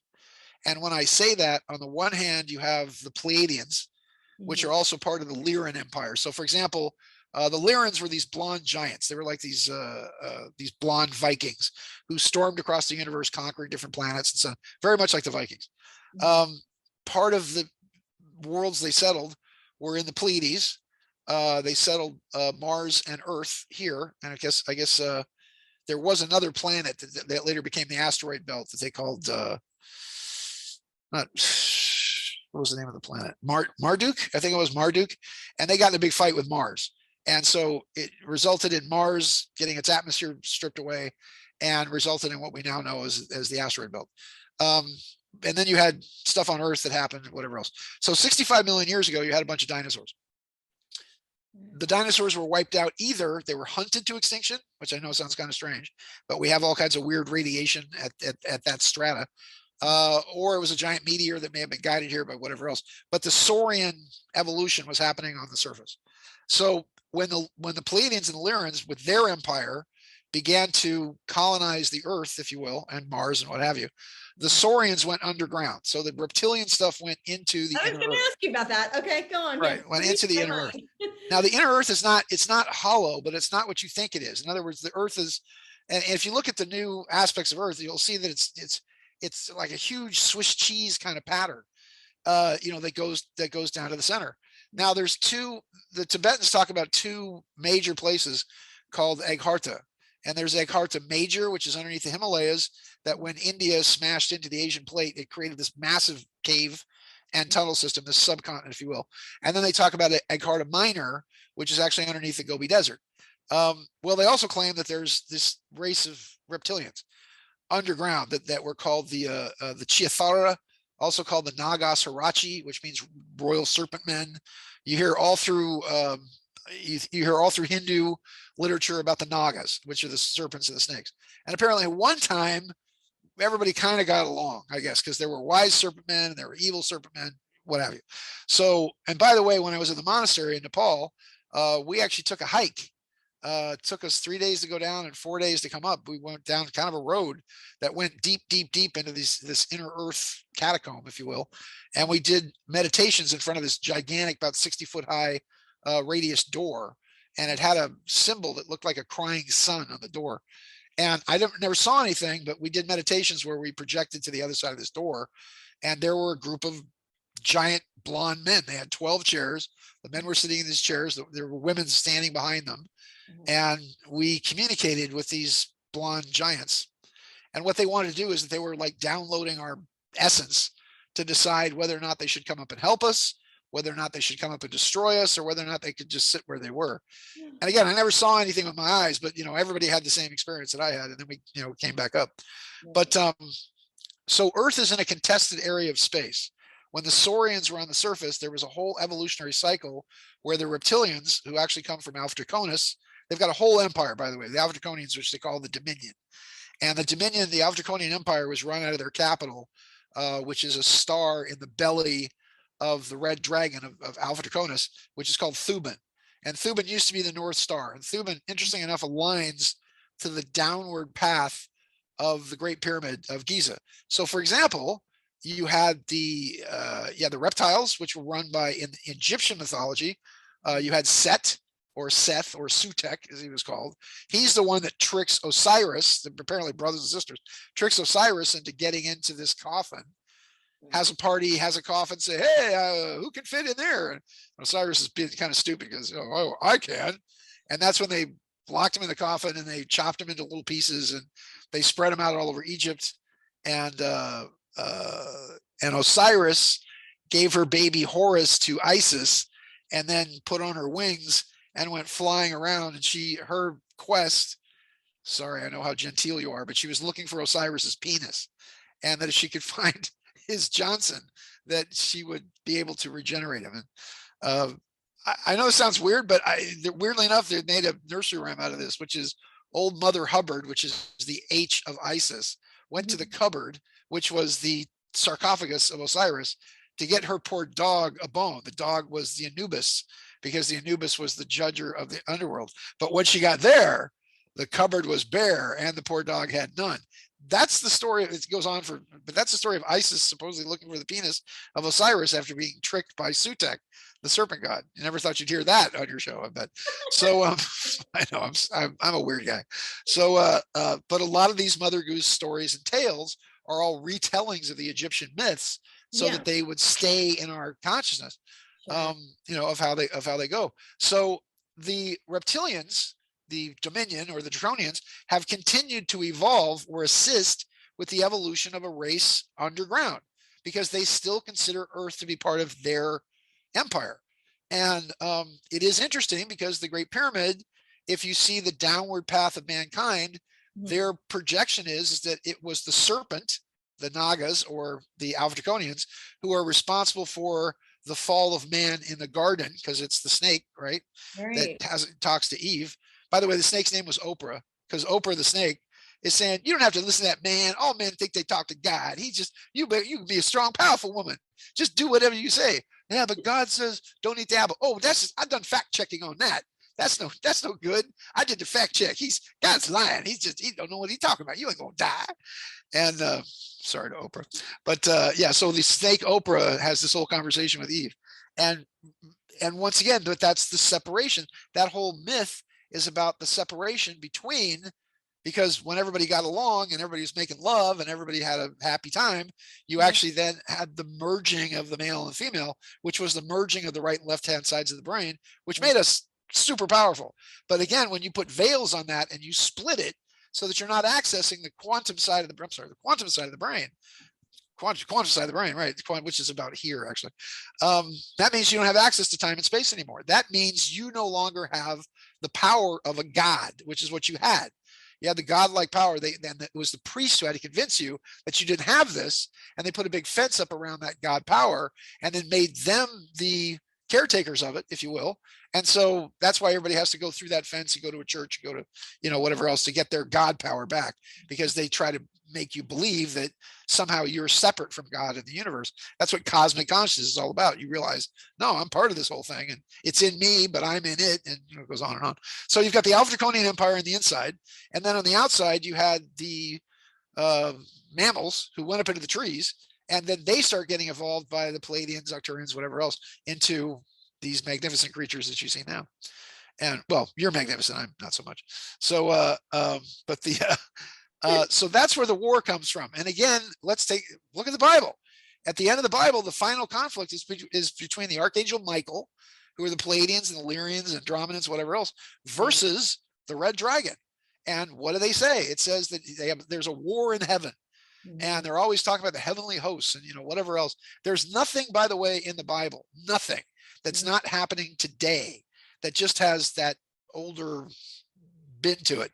And the dragon gets tossed to the ground. The dragon gets tossed to earth, where tough luck. Now we have to deal with whatever it is. And the biggest thing that the military is concerned about is that whatever's out there is on its way here, and that there's something really bad that's about ready to happen sometime between now and whenever. Now the Great Pyramid says that there's going to be a massive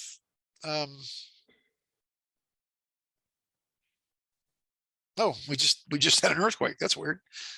Oh wow. It's either an earthquake or a big truck. I'm not sure which. What they're trying to tell us is that there's a battle between Michael. Michael is wounded. The archangel is wounded, and he casts the dragon down to earth. If you look at now, this seems like a pretty crazy concept, right? That you have a war between two empires. But look at the NASA logo. If you look at the NASA logo, you'll see the big swoop and the whole NASA thing. If you look at the top of the NASA logo, there's the constellation of Orion. And you see Orion, and Orion, by the way, is one of the conquered star systems. Supposedly, that's where the Greys come from. They come from the three stars of the sword or the scabbard of Orion. And they lost the war, were enslaved by the Alpha Draconians. If you look at the left side of the NASA logo, there's the constellation of Alpha Draconis, the great dragon. If you look at the right side of the NASA logo, there's the Pleiades, with NASA right in the middle. You think that's a mistake? Now look at pull up Space Force. If you look at Space Force, it's got a big delta in the center, which is the Star Trek symbol, by the way. Yeah. You have the big Star Trek symbol, which is why Trump, he's a big Star Trek fan, so why he called his thing warp speed, which was a complete hoax, by the way, because AstraZeneca had the vaccine ready to go in 2018. And they had dates on them and the whole thing. So the whole thing was a big. Pfizer had the first patent in 1991. 1991. This is like Operation Slow Molasses, if anything. Yeah, exactly. So, but Trump's the big hero, and all that stuff. So it's and people forget, I'm sorry, but Trump is the one that spent us into a hole. Trump is the one that tricked up this warp speed thing, which is a complete fake. Trump is the first one to mention the virus in front of Congress, the whole Wuhan flu thing, of which Nancy Pelosi and everyone were making fun of it until they realized they could use it to beat Trump with with Stacey Abrams and her, while she's not writing porno books, with her nonsense about, and by the way, she was caught red-handed fixing the election and she got out of it because the judge was her sister. But that's a whole, don't even make me go there. No conflict of interest there. No conflict of interest. And she's got another porn book to sell. So it's already out on the whole thing where it's like, her unkind teeth bit me on my nipple or something. They just read it on Tucker Carlson yesterday. It was funny. So you have a biblical description of the final war in heaven, supposedly for possession of earth, if you will. Now, and again, the downward path of humanity is caused by the Alphraconians. It's in alignment with Thuban, the dragon star, which used to be because it went Thuban, which was the North Star, then it was Vega, and now it's Polaris. So, but then there's an upward path to humanity as well. And the upward path, each time the planet aligns with the Pleiades, there's an upward path. In other words, there's ascension frequencies that are released. And 2012 was so unique because on May 20th, for the first time in 26,000 years, you had a direct alignment of the sun and the moon and the Pleiades. Over Mount Shasta, by the way, because we took a bunch of people up to Mount Shasta. It's crazy. People dancing around, beating drums, doing all kinds of crazy stuff like they do.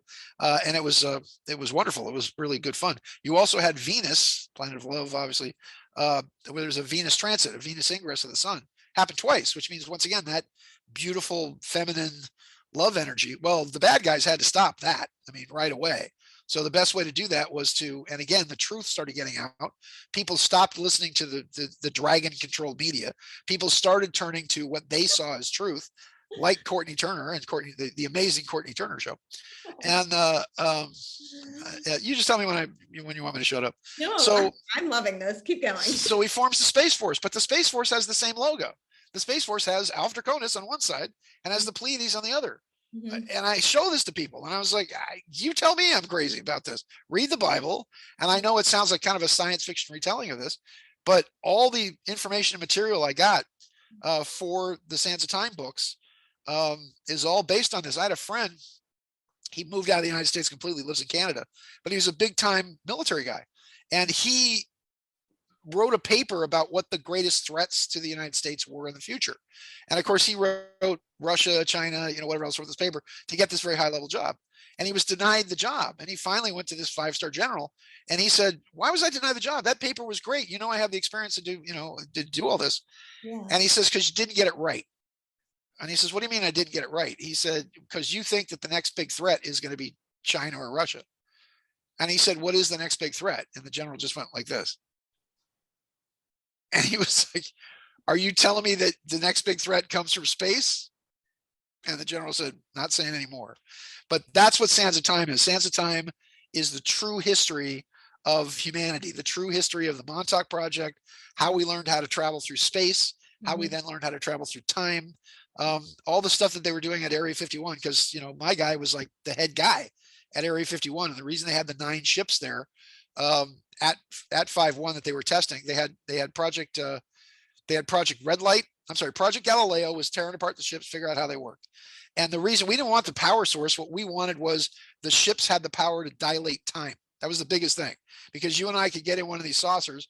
We could fly up to the top of the hangar. We could be 30 seconds, 5 minutes in the ship. We'd come back down and 24 hours would have passed on the outside, because time becomes a relative dimension. And you and I would be flying in the flying saucer. And this happened a couple of times where they thought they were flying over downtown Vegas. And it turns out they were over downtown Los Angeles, because they'd gone, they'd zipped to LA. And they're like, wait a minute, the ocean shouldn't be here. And they realized that they'd gone too far. And because of the time dilation. So you and I would be inside, the big cushy Cadillac, making a really soft, grandma right turn. But if you're on the outside and you're looking at that same turn happening, it's a 45-degree angle spin or turn going 90,000 miles an hour. Right. You and I would be, actually, if you weren't creating your own gravity inside the ship, we'd be strawberry jam. We'd be basically just smeared all over it because human body can't go that fast. Another thing about space travel is you really can't go faster than 7 Gs without blacking out. And gravity doesn't disappear when you go into space. I think it's very interesting because the one series that has that effect is gosh, I watch it all the time. It's the one about the war. Come on. It's the sci-fi series where it's all about how we colonize the asteroid belt. And I'll remember it, but it's great because they have to do these big turns and burns and all this, and the gravity messes them up and all this. I'll remember it in like 30 seconds. Yeah. So but if you're talking about this war, this conflict, as I'm telling you, the real white hats are the guys that are keeping the planet from tipping over, keeping billions of people from dying, keeping maybe possibly sabotaging the whole vaccine thing. As a matter of fact, it's now coming out that here you have people are saying, well, I took the vaccine and I survived. And now you're finding out from Pfizer and all these other companies that we only 50% of vaccines were placebos. I knew that from the beginning. I knew it from the beginning. I was like, it's weird because Melissa had to take the vaccine and she took the Johnson & Johnson vaccine. Mm-hmm. The Johnson & Johnson vaccine was not an RNA DNA scrambler. It was basically just a flu shot. And it was weird because it was a viral vector. So yeah. You're using it's all kinds of bad. It's all kinds of bad. And the first person who talked against vaccines, who wrote the first big kind of booklet on this was in 1946, actually, was Mahatma Gandhi. Gandhi was a huge anti-vaccine guy. Yeah. And wrote the first really, you can go online and say Mahatma Gandhi about vaccines, and it'll show the entire diatribe. And because he was a lawyer, he actually was suing people from forcing them into the vaccine and, the whole thing. And the Indians, have to be right because there's like 2 billion of them now. So, they've got to be right about something. So, and they've had the internet for 40,000 years. That's why their names all look like websites, Pachamanda, Bojafajo, Hojapacha, Mashabami. Hi, sweetie. My lovely wife is home. Cat's going to go crazy now. Shaloo. Say hi. So walk around in the background here, probably. Yeah. So, where was I? So when Trump did this, he signed the Space Force, which is interesting because now Space Force has the ultimate control of atomic weapons, which means that now, Biden possibly won't be able to trigger an atomic war with the Russians, which they want desperately because the possibility of them amping up what's going on in Ukraine, going back around that. We're looking at the possibility of 2 billion people dying, before these people get out of it. I don't want to say I'm just a huge fan of Putin. And you have to realize that Vladimir Putin, Jacob Rothschild said, Vladimir Putin is public enemy number 1 to the New World Order. Vladimir Putin is the guy who said, I would strangle the New World Order with my bare hands if need be. Vladimir Putin was the guy, and I don't know why this is not all over the UFO community here, but he had a summit with Trump where Trump is standing there. I watched this on TV. Trump is standing there getting things translated. And what Putin said to him is that he said, by the time you finish your term as president, you must let people know about what really happened on 9/11. And that there are 27 alien races that we are currently in contact with, 3 of which are actively trying to destroy us. This is the president of Russia talking about this. And you can also take into effect Paul Hillier, who was the former director of defense in Canada, who said that there's 9 alien races that I know of personally that we're in contact with, that we have diplomatic relations with. And by the way, we were talking about the Nagasarachi, the serpent guys. We have diplomatic relations with them as well. And apparently there's a whole nest of them at the center of the Pentagon. And by the way, the middle of the Pentagon is a gazebo that focuses all that, because the Pentagon is 5 sides. It's a big occult star. But not only you should ask the question of why is the Pentagon the shape it is, but which way does the Pentagon face? The point of the Pentagon, which way does it go? You ever notice? It goes down, yeah. It faces south. It's a giant black magic pentagram.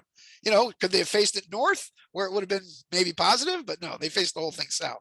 So the whole thing with 30,000 people working in it is an entire generator of death, basically, of black magic of death. So, and you don't, yeah. And if you look at, even if you look at Washington, D.C. from the top, the whole thing is shaped like a giant owl. Yeah. I'm not sure if you've actually seen the fact that it's a giant owl, and, they've got an alien on the back of the money and all that other stuff. So, bottom line of this whole thing, let's wrap it up here, I guess. And my conjecture has been that we're in the 13-year period now. And when Trump passed the First Step Act and the Space Force, to protect Earth, and on that day, but I think it's very interesting that in the Mayan calendar, that day would be considered Christmas, I guess, because you're at the winter solstice where now you've reached the darkest point, and now we're coming back up towards the light. And now that we've allowed the bad guys, I don't know what you would call the black hats of the New World Order, whatever, the war with Russia was inevitable. I mean, it was just inevitable. There was no way. So if you look at Ukraine is ancient Khazaria. And Khazaria was where, by the way, Khazaria became a Jewish state. They converted to Judaism in the 8th century. And the reason they did this was because they were right between Christian Russia, Christian Europe, and Islam. And they figured that was kind of a neutral religion between, between. Also so that they could bank, so they could lend money, because the Muslims and the Christians couldn't do that. So, but the Jews could. So they used. That's right. Cover, yeah. That's right. Because when the huge destruction of Jerusalem in the Middle East happened in both 66, when the Romans came in and said, just wiped out everything. Then you had Rabbi Kokhba, and Rabbi Kokhba actually established what they predicted as being the true Jewish empire. And he ruled Jerusalem as a king for 7 years, until the Romans went, okay, enough of this. And in 147 was when they came in and just wiped out everybody. They were crucifying people every mile on the way to Jerusalem. So they drove them all out. And of course, where did they go? They went into Eastern Europe, which was called the Pale at that time. They went to Khazaria. And so they were hired as the bankers and whatever else. And because they could read, they could write, they could do numbers. And you're absolutely right. They could then loan money to the various empires and create war, and then loan money to each side. And people forget that that's where the Cossacks came from. The Cossacks, who were considered the most brutal race ever, came out of that area. So Ukraine is the head of the snake. And when Putin is going in there, and by the way, Ukraine never declared itself as a country in 1991. The whole eastern part of Ukraine is ethnically, traditionally, and they speak Russian, so it's all ethnically part of Russia. Technically, still belongs to Russia. UN's doing nothing, which they can't. NATO was supposed to be Russian aggression and all this other stuff. But when you see everyone in the media in lockstep, all going, yeah, Ukraine, the minute I'm like. The minute the media is for something, and the more the media smears somebody, the more I'm like, maybe I should listen to what that person has to say. I know. I mean, I'm thinking about taking up smoking because they say it's bad for you, and I'm like, it's got to be something. In the SOT.com or whatever paper actually about that, and how smoking's not as bad for you as they claim, but. Remember when there were doctors, they would come see you and be checking your heart and have a cigarette hanging out of their mouth and have a drink in the other hand. Have to, because now like truthers are realizing you can't, follow the lamestream media. So they go the other way. So now the cognitive disinfo, cognitive infiltration people are like, okay, we have to create like another version. Go over here. Yeah. So my last thought about this is that now, if you look at Vladimir Putin stopped war in Syria. Flat out, bottom line, stop the United States getting involved in Syria. Hillary Clinton was slathering at the jaws to get us into Syria and a war in Syria. Putin stopped it because his people got up in John Kerry's face when the sarin gas was going on and all that, and Kerry said, "Well, we have proof," and the Russians went, "Okay, show us." Right. Show us the proof that the sarin gas, and of course, what we found out was Bashar wasn't doing it. It was the rebels that were doing it. And we found out about it when one of these things blew up in their faces like a joke cigar. And they realized that it was the rebels that were doing the sarin gas. So that's the first war he stopped. Second war he stopped was when Russia and Israel attacked Georgia. And there were some people going, I'm going to Georgia. I'm going to go to Atlanta and defend my country, because they don't know Georgia's a country. And so the challenge being is that he went in. There was an incident at the 2008 Olympics where GW was watching women's volleyball, beach volleyball, and he was drunk off his ass. And Putin was screaming at him. Putin was like, "What the hell do you think you are? You're starting a war," all this other stuff. And Putin has made comments like, since Gandhi died, I have nobody to talk to. And the reason for that is because he pulled all the short-range missiles out of the communist area of Eastern Europe, and the United States rushed right back in with short-range missiles, all pointed at Russia. And he keeps saying, every time I try to make peace, George Bush rushes in like a crazy man, slashing everybody with a razor. And you can go down a list of every single time. You can go down, you can look at Syria, you can look at with the United States and Libya, and people forget, please, that, and this was a conversation Trump had. Trump went down to the Situation Room at the bottom, and he had a big meeting with all of his generals. And this says more about him as an American, I think, and him being the first president we did have. Let me give him some credit here. First president we did have that really did seem to be on our side, or at least knew when somebody was pissing on his face and calling it rain, that it wasn't. And whether or not he's part of this whole thing, I mean, there's no evidence to me whatsoever that he's part of this whole counter-revolution, or he's part of the whole, white hat thing or whatever, because number one, he's not helping those 60 poor people that are still sitting in prison after the insurrection of January 6th. Has thing one been done for these people? No. Number two, if you look at, he wanted to do a social media thing, the whole truth media thing. Has he put one dime of his money in it? No. He wanted to wait until it was branded, until he got paid. And by the way, they didn't even want to purchase enough bandwidth for people to get in it. So 100 million people wanted to get in on this thing. And, I'm sorry, we don't have bandwidth because we want to spend the money to make it something that is at least, and you don't think Trump has the money to do any of this? No. And he doesn't. So all I see is him playing. It's like with the Wano Sabin guy. All right, you're good friends with Trump. Get him to sign a pardon. Oh, I can't. This is down the line. That's for when he's inaugurated president on January 20th. I'm like, dude, you're high. You just don't know what you're talking about. Then it was March 3rd. Then it was August. Then it was, that he'll be president. Now people are saying he is president of the United States, right? Donald Trump's president. Right. Okay. And apparently JFK Jr. is serving as vice president. This is what they say. And I'm like, okay, if Donald Trump is president, well, here's the argument. If Donald Trump is still president of the United States, then he can't run again in 2024, can he? No, he couldn't. No, I'm sorry. There you go. Okay. But now notice as soon as I pointed that out, weirdly enough, and this became a meme, if you will, where, hey, Sean says, oh, is he now, yeah, it's a thing. So you know what Donald Trump is saying now? I mean, you've heard Donald Trump now say, I may not run in 2024 due to my health. I did hear that, but thank you very much. Recent. That was a while ago. So is he no, this was weeks ago. This was weeks ago. This was on CNN, this was on Fox, the whole thing. He's saying he's not, which clears the way, I think. He was a much better candidate, and I think a better guy for Ron DeSantis in Florida. Mm-hmm. So, and Ron DeSantis has said he would run as Trump's vice president, which would allow Trump to maybe serve 2-3 years, whatever. But he can only serve one term, right? Because he's already served a term, and that's the 8-year thing. So, anyway, Trump took a bunch of these generals down to the Situation Room, and they were yelling and screaming at him because he wanted to get out of Afghanistan. And he says, I want you to start initiating our withdrawal from Afghanistan, et cetera, et cetera. And the story's going somewhere. So he's looking at these guys, and they're like, and this was when Tillerson was in there, and, and they're like, you're an idiot, you're a child, the adults need to, and Trump's just sitting there looking at these guys, and he goes, and I can't do a Trump impression, but he says, so, okay, we have no clear mission in Afghanistan. What was the mission in Afghanistan? It was supposedly hunt down Osama bin Laden. Who really died in 2022, by the way. And he was buried in Mecca, and he got a star on the wall at CIA because he was a CIA agent. He also said, I had nothing to do with 9/11. He said that over and over again. He said, I don't disapprove. I mean, I don't like it, but I understand. And he said, you've spent $8 trillion on this war, and I can't get $1 trillion to build a wall between us and Mexico, or to build a road or a bridge in the United States. And he says, and by the way, I'm not sure if anybody's brought this to you, but since 9/11, where we've gone into Iraq for no reason, where we've gone into Afghanistan for no reason, he said, all the generals, and I don't know if people understand this. Hitler killed supposedly 15 million people. The Russians, the whole regime of Russia, killed about 120 million people, 125. Mao Zedong killed about 60 million people, right? So you could also say since 1973, ain't further again it, but if you look at abortion's killed about 75 million. So he says these guys, between the Obama and the Bush administration, killed 27 million people in the Middle East. 27 million.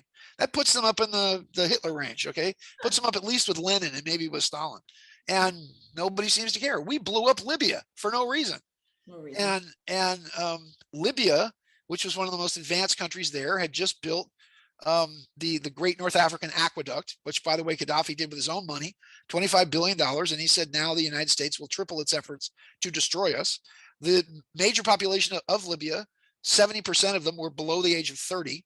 Now all the women have been sold into slavery, mostly by the Israelis, by the way.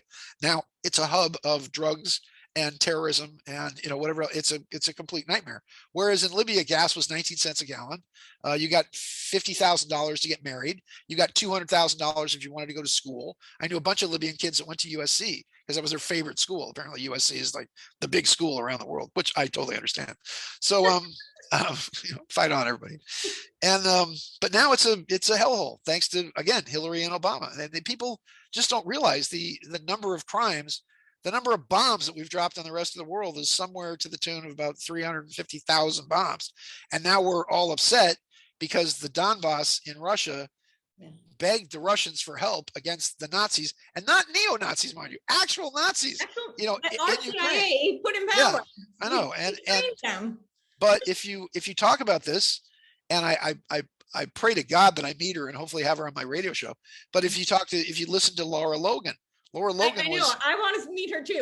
I want to talk to her. If I get a connection with her, I'll hand her to you. Okay. Yay, thank you. I'm working on it. Because she's amazing. She is Wonder Woman. She's awesome. Yeah. But she got kicked off CNN, then she got kicked off Fox, primarily just because she said that, and let me tell you why this is totally significant. I'll be done in just a second, sweetheart. Baby. Okay. So you okay? I gotta go. The wife is tapping her foot. So it's what Putin has done in kind of a interesting masterstroke. First off, I mean, he was goaded into this. And again, I could lay out an argument that Putin has done more for peace than anybody ever. Now, he's a tyrant and he's a strong man and whatever else. It's also funny. You've also heard he's like 300 years old too, right? You see those pictures of him throughout time where it's like, yeah, look what he looked like in 1840. He must eat a lot of carrots. So the challenge here is that what he's done is that now that he's gone into Ukraine, he's now basically on the one hand, he's castrated, he's completely emasculated their ability to launder money. He went after the banks. He went after the American biolabs, which we said were nothing, and they said biolabs, oh no, they're all made up. It's all false info and whatever else. And yet then Victoria Nuland, oh my goodness, the Undersecretary of State gets in front of Congress and says, nope, we've got bioweapons labs, and oh no, they're harmless, but oh my God, if the Russians get a hold of them, who knows what they could do? And I'm like, this is Victoria Nuland. And by the way, Victoria Nuland is the one that engineered the color revolution in Ukraine that put this idiot fascist scumbag Zelensky in, who, while we're all talking about freedom, has now banned all 11 opposition parties, has acted more like Hitler. So you've got this weird bisexual cross-dressing comedian who's now the president of Ukraine, who was installed by Victoria Nuland and the CIA in 2014 specifically, then began to threaten Russia. And by the way, then said 2 days before Putin invaded, said he was putting nuclear weapons on the border of the Ukraine and Russia, pointed at Russia, direct threats to Russia. And as this all happens, now he's gone after the banks. He's gotten the files out of the banks. Why is it that you have John Kerry, Nancy Pelosi, Joe Biden? Why do they all have deals with Ukrainian oil companies? Because they're all completely corrupt. And again, the entire New World Order was laundering trillions of dollars out of Ukraine. That's done. And all the bioweapons labs that they were developing viruses to wipe out literally probably about 80% of the population of the world. Remember the Georgia Guidestones and all these other things say, oh, the perfect population of Earth is 500 million. So if we can actually pull it down to this, but let me point out to you, the Pleiadians, when they were talking to Billy Meyer in 1975, 76, whatever, and I was working on a movie about Billy Meyer, so I had to read like all 5,000 pages of his contact notes. The Pleiadians want the population of Earth to be 500 million. Why? Because that's the perfect population to evolve the planet, because the planet is a brain. And if you only have 500 million people, that's much better for the planet because everybody loves trees. And this goes all the way back to the UFO information from Meyer. And again, when you stop the bioweapons labs that they were going to use to wipe out a huge section of the population in Europe, they already tried it in Africa because the AIDS virus, which was once again a Bill Gates kind of thing, killed about 250 million. Thank you. Yeah, about 250 million people in Africa. With, again, the thought being is that if the climate were to change, I mean, why wipe out Africa? Because if the climate changed, you would have to have the indigenous white and Asian populations that they see as better workers would move down to the equator, like in the movie 2012, and you'd have to wipe out the indigenous population there first. So you've got 250 million from AIDS. You've got bioweapons labs that have been destroyed. You've got banking records that have now been confiscated. You've got all this stuff. You've got, if you look at both sides of the media, you've got Fox News that's just slathering at the jaws for war, atomic war. You've got major gay weirdo Lindsey Graham talking about, or Lady G, as all the male prostitutes in Washington, D.C. call him. I'm not kidding, by the way. And, oh, I'm sorry, allegedly. Let me throw that in. Allegedly. Yes. Allegedly. Don't want Lindsey Graham showing up at my door going, what the hell? What are you calling me? And I'm like, shut up, Lindsey Graham. I'll punch you in the face. So with the challenge being, let me tell you the other challenge and why it's gone completely desperate is because with what Biden has done in Afghanistan, okay, first off, he's put the Taliban completely in power. And we were winning the war. I mean, we had the Taliban on the run at that time. Now that he's put the Taliban in power, we've now handed them a couple $2 billion in the most advanced. So they are now the biggest army in that entire place because we've given them planes, we've given them tanks. And by the way, if you have tanks, you can't just jump into a tank, an Abrams tank, and drive it around. That takes training. You have to be able to figure out how to do this stuff. So now they got planes. Now they got guns. Now they got tanks. Now they got whatever else. Well, here was the surprise. Back in January of 2001, the Taliban said, we're not going to be in the heroin business anymore. We're going to burn the poppy fields. Well, the United States was not amused because you had 60 billion cash coming out of Afghanistan in heroin. So they burned the poppy fields. So we went in February of 2001. This is the whole buildup to 9/11. February of 2001. And we said, okay, that's very funny. We're going to give you $450 million to supposedly build roads and schools. But what they really meant was you better replant the poppy fields or there's going to be trouble. So the Taliban took the money and said, thank you, great Satan. We're going to rebuild roads and schools. So they did. And we went, it's very funny. Okay, fooled us once. Now we want a pipeline. Unical wants to build a pipeline through Afghanistan. All right. And the Taliban said, no, thank you, great Satan. We're not going to build a pipeline. And it was Colin Powell who went over there that said, we can offer you a river of gold or a carpet of bombs unless you cooperate. And they said, no, thanks. We don't want to do business with you guys. We started massing troops in Pakistan. This is July. This is July into August. Started massing troops in Pakistan. Then on September 11th, you had what I think is the greatest magic trick ever in the history of man. I mean, puts David Copperfield. It's David Copperfield and Doug Henning, Lance Burton all together. The world's greatest magic trick, where you have planes that crash into buildings and then buildings come down. And then you have another building 5 or 6 hours later that just collapses with nothing ever touching it. On its own. Yeah, exactly. And you've got a reporter standing in front of me going, oh, the tragedy of the Solomon Brothers building. Oh, the humanity. And it's like still standing up behind her because she read the script a little too early. And by the way, out of the basement of that building, if you want to see the plan, go watch the movie. Here you go. Here's your homework for today. Go watch Die Hard 2. Die Hard 2 with Samuel Jackson. The entire plot of that movie where they're blowing up schools and whatever else so that Jeremy Irons, who's the brother of the guy from Die Hard 1, can actually steal all the gold from underneath the Solomon Brothers building. That's the plot of Die Hard 2. And that's exactly what happened. And 10 years later, you have firemen standing in front of these gates where the gold is with their hands up going like this, because where's all the gold? Because they stole all the gold out of under there. Now, when the fourth plane didn't hit the building, which is what was supposed to happen, right. Dick Cheney from NORAD in Colorado said, screw it, just pull it. Nobody will notice, and blow it up anyway. And again, Larry Silverstein finally admitted on tape. He goes, oh yeah, we pulled it. We pulled it. In other words, we're the ones that blew that building up. Well, if you understand how long it takes to rig a building for demolition, it takes months and a lot of planning, which means something must have happened between now and then. It's pretty expensive. It's not like a cheap thing. Yeah, exactly. So, but Larry Silverstein, I think, I think he owned all the buildings, and the challenge was the ones that went down were ones that he owned. All the others were fine. Correct. Yeah, and again, the World Trade Centers were going broke. And he was trying to turn them into residential housing, and they couldn't because of all the asbestos in it. And by the way, when they came down, he was making $100,000 a day because the city had to pay him because it could no longer be used as a subway stop. So they had to guarantee him $100,000 a day for them to build the new tower and everything. I had a friend of mine who actually worked on the construction of it, and he said the entire 66th floor of the new building is haunted, that it's all people that died that didn't know they were dead. So that's a whole weird sort of strange universe take on it.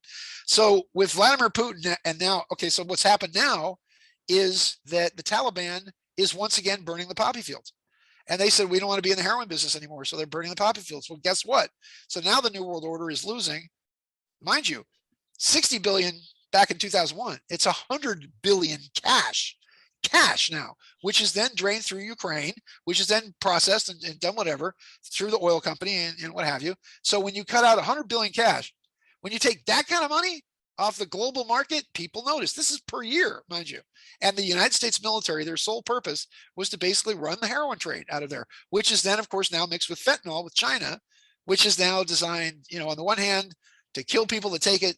By the way, Prince and Tom Petty both died of fentanyl overdoses because they had hip surgeries and they were taking pain pills that were laced with fentanyl. So it's just such a tragedy from all the way around. And let me also make a prediction here, because what's going to happen now is the United States and the CIA, they're going to overthrow Pakistan. So because Pakistan is now the only way that they're going to have to get around the Taliban, to move things through Pakistan, to be able to re-up the heroin trade again through Pakistan. So if you want to look at, again, the head of the snake, it's sort of the head and the balls of the snake, so to speak. Putin has taken some of it out, and the Taliban themselves is now burning the oil fields, which is all, the heroin, the global heroin trade, which finances almost everything. All the stuff the black hat guys want is financed through that particular trade. So anyway, so where does all this wrap up? I feel like we need to probably wrap this up here. Yeah. Okay, number one, you need to go to strangeuniverseradio.com. Yeah. Strangeuniverseradio.com or Amazon.com. Yeah. But we got all three books up. We're gonna have book 4 is gonna drop next week. It's a hardcover, limited edition, autographed with the dust jacket and the whole thing. To give you an idea, my first Sands of Time book, which was the limited edition signed, I'm not kidding you. Look, it sells for $4,800 on eBay now. $4,800. You in the Tavistock book. Yes, exactly. Right. It sells for $4,800. That's exactly what the Tavistock book is selling for. Yeah. So it's kind of weird that that's going on. This is the real thing. It's been called, friends of mine have called it the greatest science fiction fact book they've ever read. Puts Ray Bradbury to shame, which is great because Ray Bradbury was a family friend when I was a kid. So all I can tell you is that they're great books. They're really great. They're going to be turned into movies, and they've created a cultural phenomena, because if you have kids, for example, and you want to start them in the UFO world, I mean, we're talking about Montauk, and then the Dulce Mesa and the Dulce Wars and the technology at Area 51 and how we got it and why it's there. The story is being told from the guy that engineered the entire thing as a way to then protect the Earth from all threats, foreign and domestic, terrestrial and ultra terrestrial as well. Oh, and one last thing. Okay, so I told you that there were 3 projects. I promised I'd talk about this, so I have to. There were 3 projects at Area 51. Yes.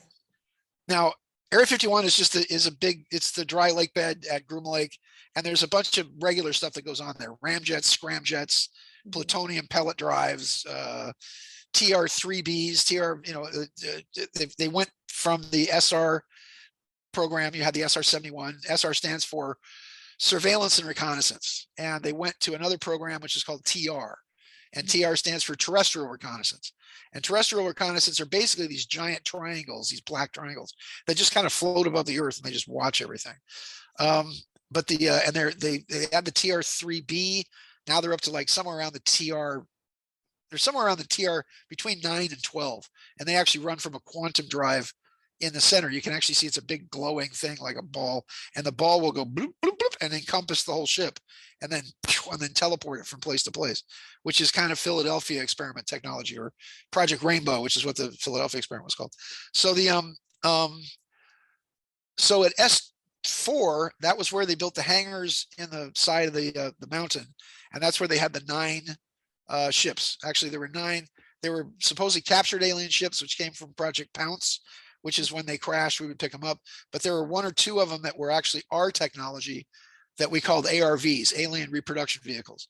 So when Bob Lazar came in, he never really worked on a UFO. He worked on an ARV, tearing it apart to see that if our alien reproduction vehicles crashed, could anybody figure out how they worked or what they were made out of. So we took Bob Lazar, who didn't have a degree, he was a very low-level scientist, have him tearing apart. He couldn't figure them out. So we figured, okay, he's served his purpose now. Then they started testing him really low over our heads in the public side of the valley as another kind of, I mean, I was part of this, unknowingly, mind you, but as another kind of way for them to release that, we're in control and we've got aliens captured, that they're not really running things. Again, I asked somebody very high up, our extraterrestrials working with the government, and the guy said you should probably be asking whether or not extraterrestrials are the government, and that really frightened me. So you had Project Galileo, which is tearing the ships apart. You had Project Red Light, which is us putting our guys in the ships, redesigning the inside of the ship because they had little tiny chairs in them and consoles and the whole thing. We had to redo the consoles because they were telepathically geared to the alien guys, and they were flying them around the valley and flying them right over our heads, which is why it was such a big deal when we would go out there and film them and take pictures of all the stuff. Then they had Project Looking Glass. Okay, you have a lot of people out there that are talking about Looking Glass, and we just had a date where they were saying that on April 18th, they were saying that there was going to be an atomic bomb that was going to blow up New York City. Right. Obviously it didn't. And they kept saying, well, if we go past that date, then we might be moving into a future that's better, blah, blah, blah, blah. Okay, here's the reality, and here's the other thing. The reality is that a group, I keep wanting to say a group that we were in contact with, had a device that looked like a big diamond. It was like a faceted, looked like a diamond. It was about the size of a grapefruit and looked like a faceted diamond. And what they could do is that they could focus this thing, and there was a big pop-up like holographic display, and you could view events in time in the past, which is pretty easy actually, because if you think about it, if you and I walked outside at night and you look up at the stars, you're obviously looking into the past. You're looking at stars as they were billions of years ago. Well, see, that's obvious to you and I, maybe not so obvious to other people. I mean, even the fact that we're looking at the sun, we're looking at what the sun was 9 minutes ago, because it takes that long for light to get here. So they could just focus this thing. So if we went 10,000 light years into space and we had a really good telescope, we could look back and we could see stuff on Earth from 10,000 years ago, because light and sound don't dissipate. They just continue out into the universe. So they were shown things like, the actual crucifixion of Jesus. They were shown, I think guys asked for various events in history. So it was a device that they had that could focus and view events in the past. Okay, now somebody came up with this thing where they were talking about, oh, no, time viewer was really, you could see future events and you could see all this stuff in the future and blah, blah, blah. And by the way, I've had a much better track record of predicting the future than any of these guys have. So, and by the way, doing the remote viewing that I do and teaching the classes that I did, that I hopefully will get back to, we had some amazing things, come out of that where people have predicted certain things, but you have to know what you're doing.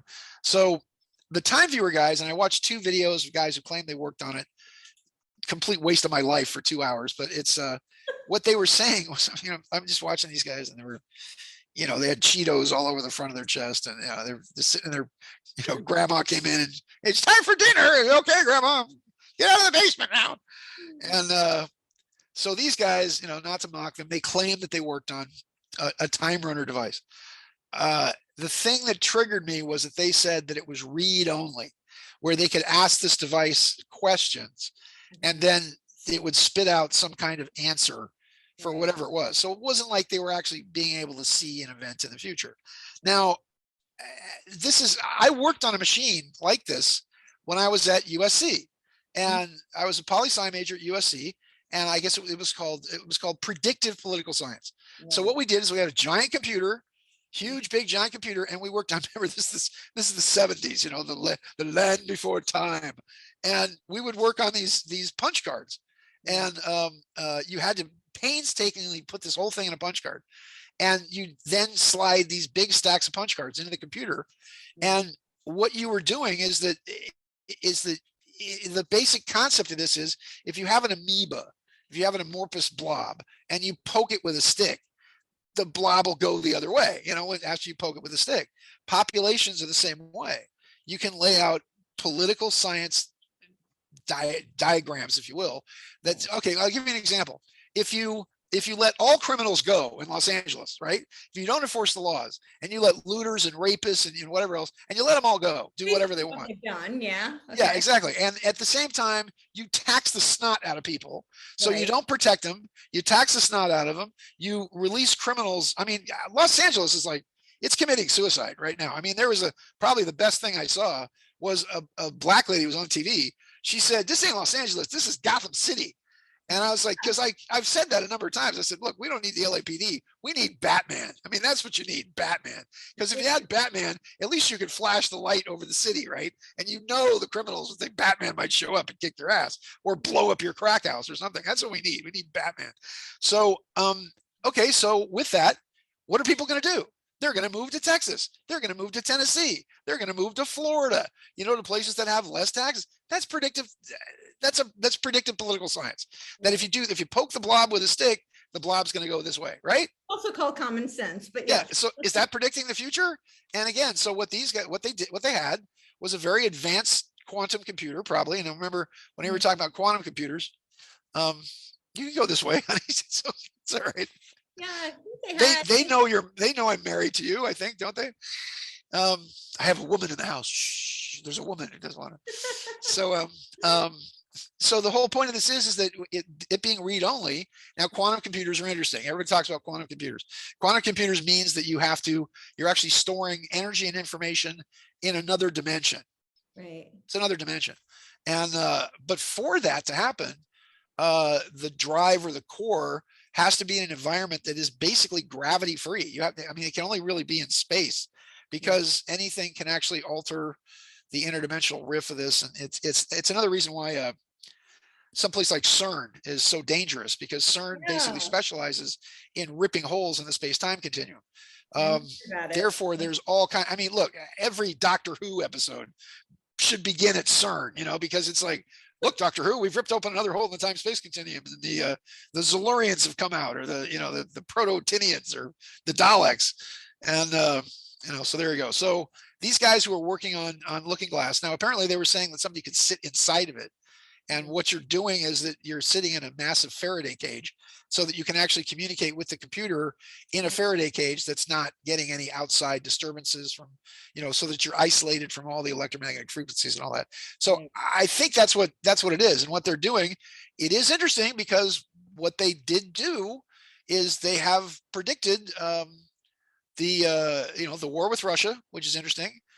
One of the things I did is predict the date that the war was going to start, because I've been talking to people about February 22nd over and over and over again. February 22nd. Why? Because that's when Pluto, which is the planet of destruction, that's when it went to 27 degrees Capricorn, which is in the chart of the United States. So between February 22nd and December 24th, Christmas Eve of 2024, as Pluto moves over the chart of the United States, and it's going to go 4 times, it's going to go over 27 degrees Capricorn. So for example, right now, it's moving 27 degrees Capricorn right now, February 22nd.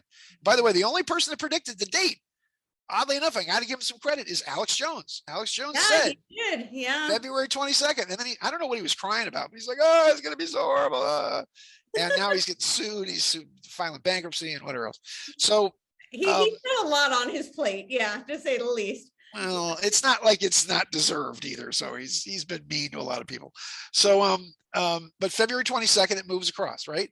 Now it's going to go back on August 8th, which means it backs up, and now it's going to go, so 4 times it's going to go over 27 degrees Capricorn.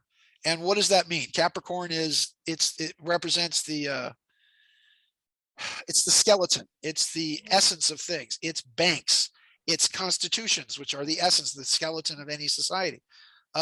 So it's going to be all about the banking system. It's going to be all about money.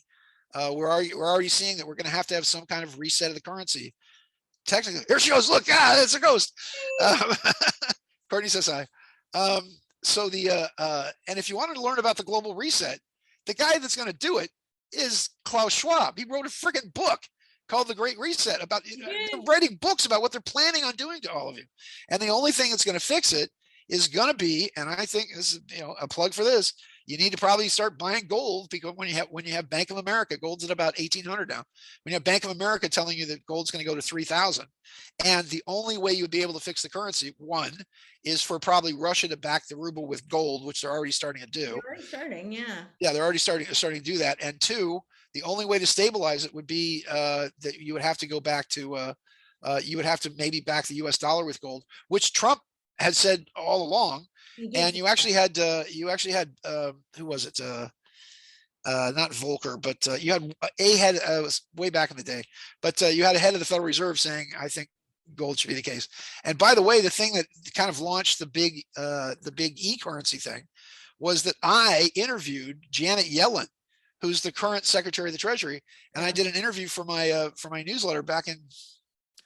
I was predicting that 2006, that we were going to see the big crash we saw 2 years later. I predicted was going to happen in March of 2006. And the only reason it didn't, because I called Janet Yellen on the phone, and they were printing money like crazy. And it was all this money that they pumped into the system that stopped the system from collapsing, which is what it did in 2008. And by the way, it was kickstarted in 2008 because they used the Promise software. It was an artificial intelligence software, which the Bush administration had built backdoors in all these accounts, but they tanked it. They used this computer, and it tanked on September 11th between 9 a.m. and 11 a.m., exactly World Trade Center time. And they didn't realize that all this money, that like trillions of dollars, had been stolen out of the system. The computers shut down. And if the computers hadn't shut down, they would have stolen 14 to 20 trillion dollars out of the system, and Western civilization as we know it would have ceased to exist. And as it was, the trillions that they lost, they then went, which were stolen flat out, they then went to Congress, and they had Congress have the U.S. taxpayer basically pony up all the money that the Bushes had stolen. And then you had Obama come in as basically the getaway driver for the greatest bank robbery in American history. But it happened on September 11th between 9 and 11, which is when the Promise software systems actually then just stole all the money out of the system. So I interviewed Janet Yellen and said, what's the national debt of the United States? And she said it's about 8 trillion. This is at the time in 2006. And I said, well, how many Federal Reserve notes are actually in circulation? And she said about 750 billion. And I said, what do you have to pay the debt with? She goes, Federal Reserve notes.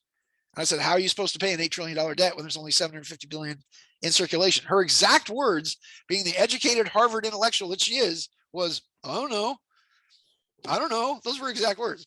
And I was like, and then she said, and this is what was interesting, and this is what launched this, because when she became head of the Fed, people went back to that newsletter where she said, quote, we're probably going to come up with some kind of electronic currency, and that electronic currency will be generated. And I said, so you're talking about, instead of paying with printed dollars, paying with photons, basically blips of light. Yeah, exactly. And she said, yeah, that's a good term for it.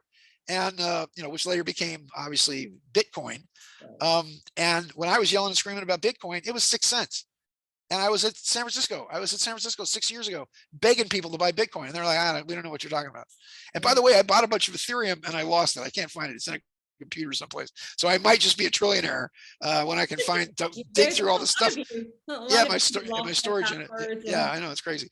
But anyway, so this is why we're going to the e-currency, because they might actually have to use Bitcoin to then begin to pay off, this massive national debt that we've got. So the reset that they're talking about, and by the way, let me just say for the record, these people from GSARA and NUSARA, it's fake. It's complete fake. Yeah, I know. And I've been saying from the beginning, all these, and by the way, all these people are thinking, no, I'm serious, because the ETs are going to return with apparently Jesus Christ at the head of them, and they're going to make you all rich, and they're going to drop money from the sky. And, won't that be great when Jesus returns and makes us all billionaires? At the same time, they're all talking about the Dinar Chronicles, and there have been guys, I keep telling them, it's the dinar went massively down when Iraq invaded Kuwait, but they never replaced the government. And basically they were out of power for 6 weeks. And what the Iraqis did is they went in, and as they were coming back out, they burned all the oil fields, because that entire war was about the Kuwaitis, which used to be part of Iraq for 3,000 years, were slant drilling into their oil fields. So they went in, set all the oil fields on fire, and then went home. That was it. So the dinar went totally south. The Bushes bought up a whole bunch of it, and then it went back to what it was, 6 weeks later, but they never replaced the government. They never replaced the Constitution. They took the emir and put him right back into power. So everybody said, oh, it made a bunch of money back then. And it's like, well, now they're saying the dinar, because the dinar went to nothing. Dinar went to 0.00014 or something. So there was a revaluation of it where somebody bought like millions of dollars of it at 14 minus 0.00014, and then it went to 0.008 or something. So yeah, there was a 50% revalue of it, but you had to have had millions of dollars of dinar. And I had a friend of mine who was saying he wanted to borrow money, and I was like, how much you want? And he goes, well, I need $350. And I said, well, you got all this dinar. Why don't you give me $350 worth of dinar? He's like, no, man, because when it revalues, it'd be worth like $1 million. And I said, yeah, or I'm out $350, which is what happened, by the way. I was out $350, but I've got all this pretty money that, is sitting under my bed someplace. So anyway, so the dinar and all that other stuff, as far as the revalue goes, is just, I get so much nonsense from people that they don't have. The people that are shooting their mouths off out there are, one, either fake because and let me say one last thing about the 107 Wayne Williott sort of deal. And again, I didn't diss the guy. I promised I would, keep my mouth shut, whatever else. I didn't care. But then he started going out saying I was divisive, even to the point of where I'm working for the black hats somehow, that I'm a black hat guy. And I'm like, yeah, you spent 4 years in prison at the mercy of these people, and I'm the bad guy because I'm being divisive and I'm telling people the truth about what's happening. And I wrote this whole thing about, well, here's what the black hats have accomplished. Why don't you show me what the white hats have accomplished? And Juan Sabbath then said, well, how many people have spent time at Mar-a-Lago? I'm like, okay, show me a picture. Show me a picture of you and Trump. Can't do it, can you? Because you can't prove that either. Oh, I've financed 100 cases. Yeah, because you have a rich girlfriend, which is why you drive an Aston Martin, wave your money in people's faces.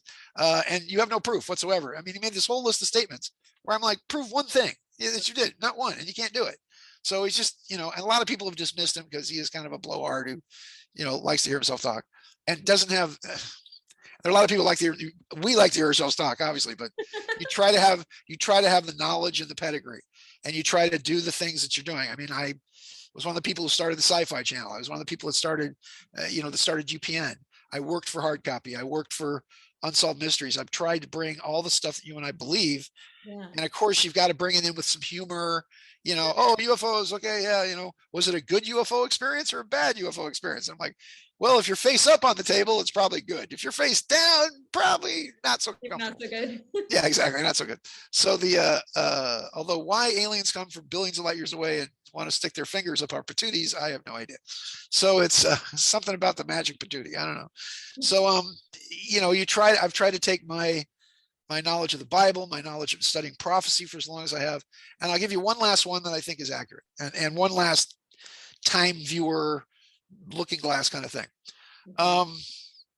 I think maybe due to the true white hats and due to the Ted Humphreys and the people that I wrote the book Sands of Time about, which I hope everybody goes and gets.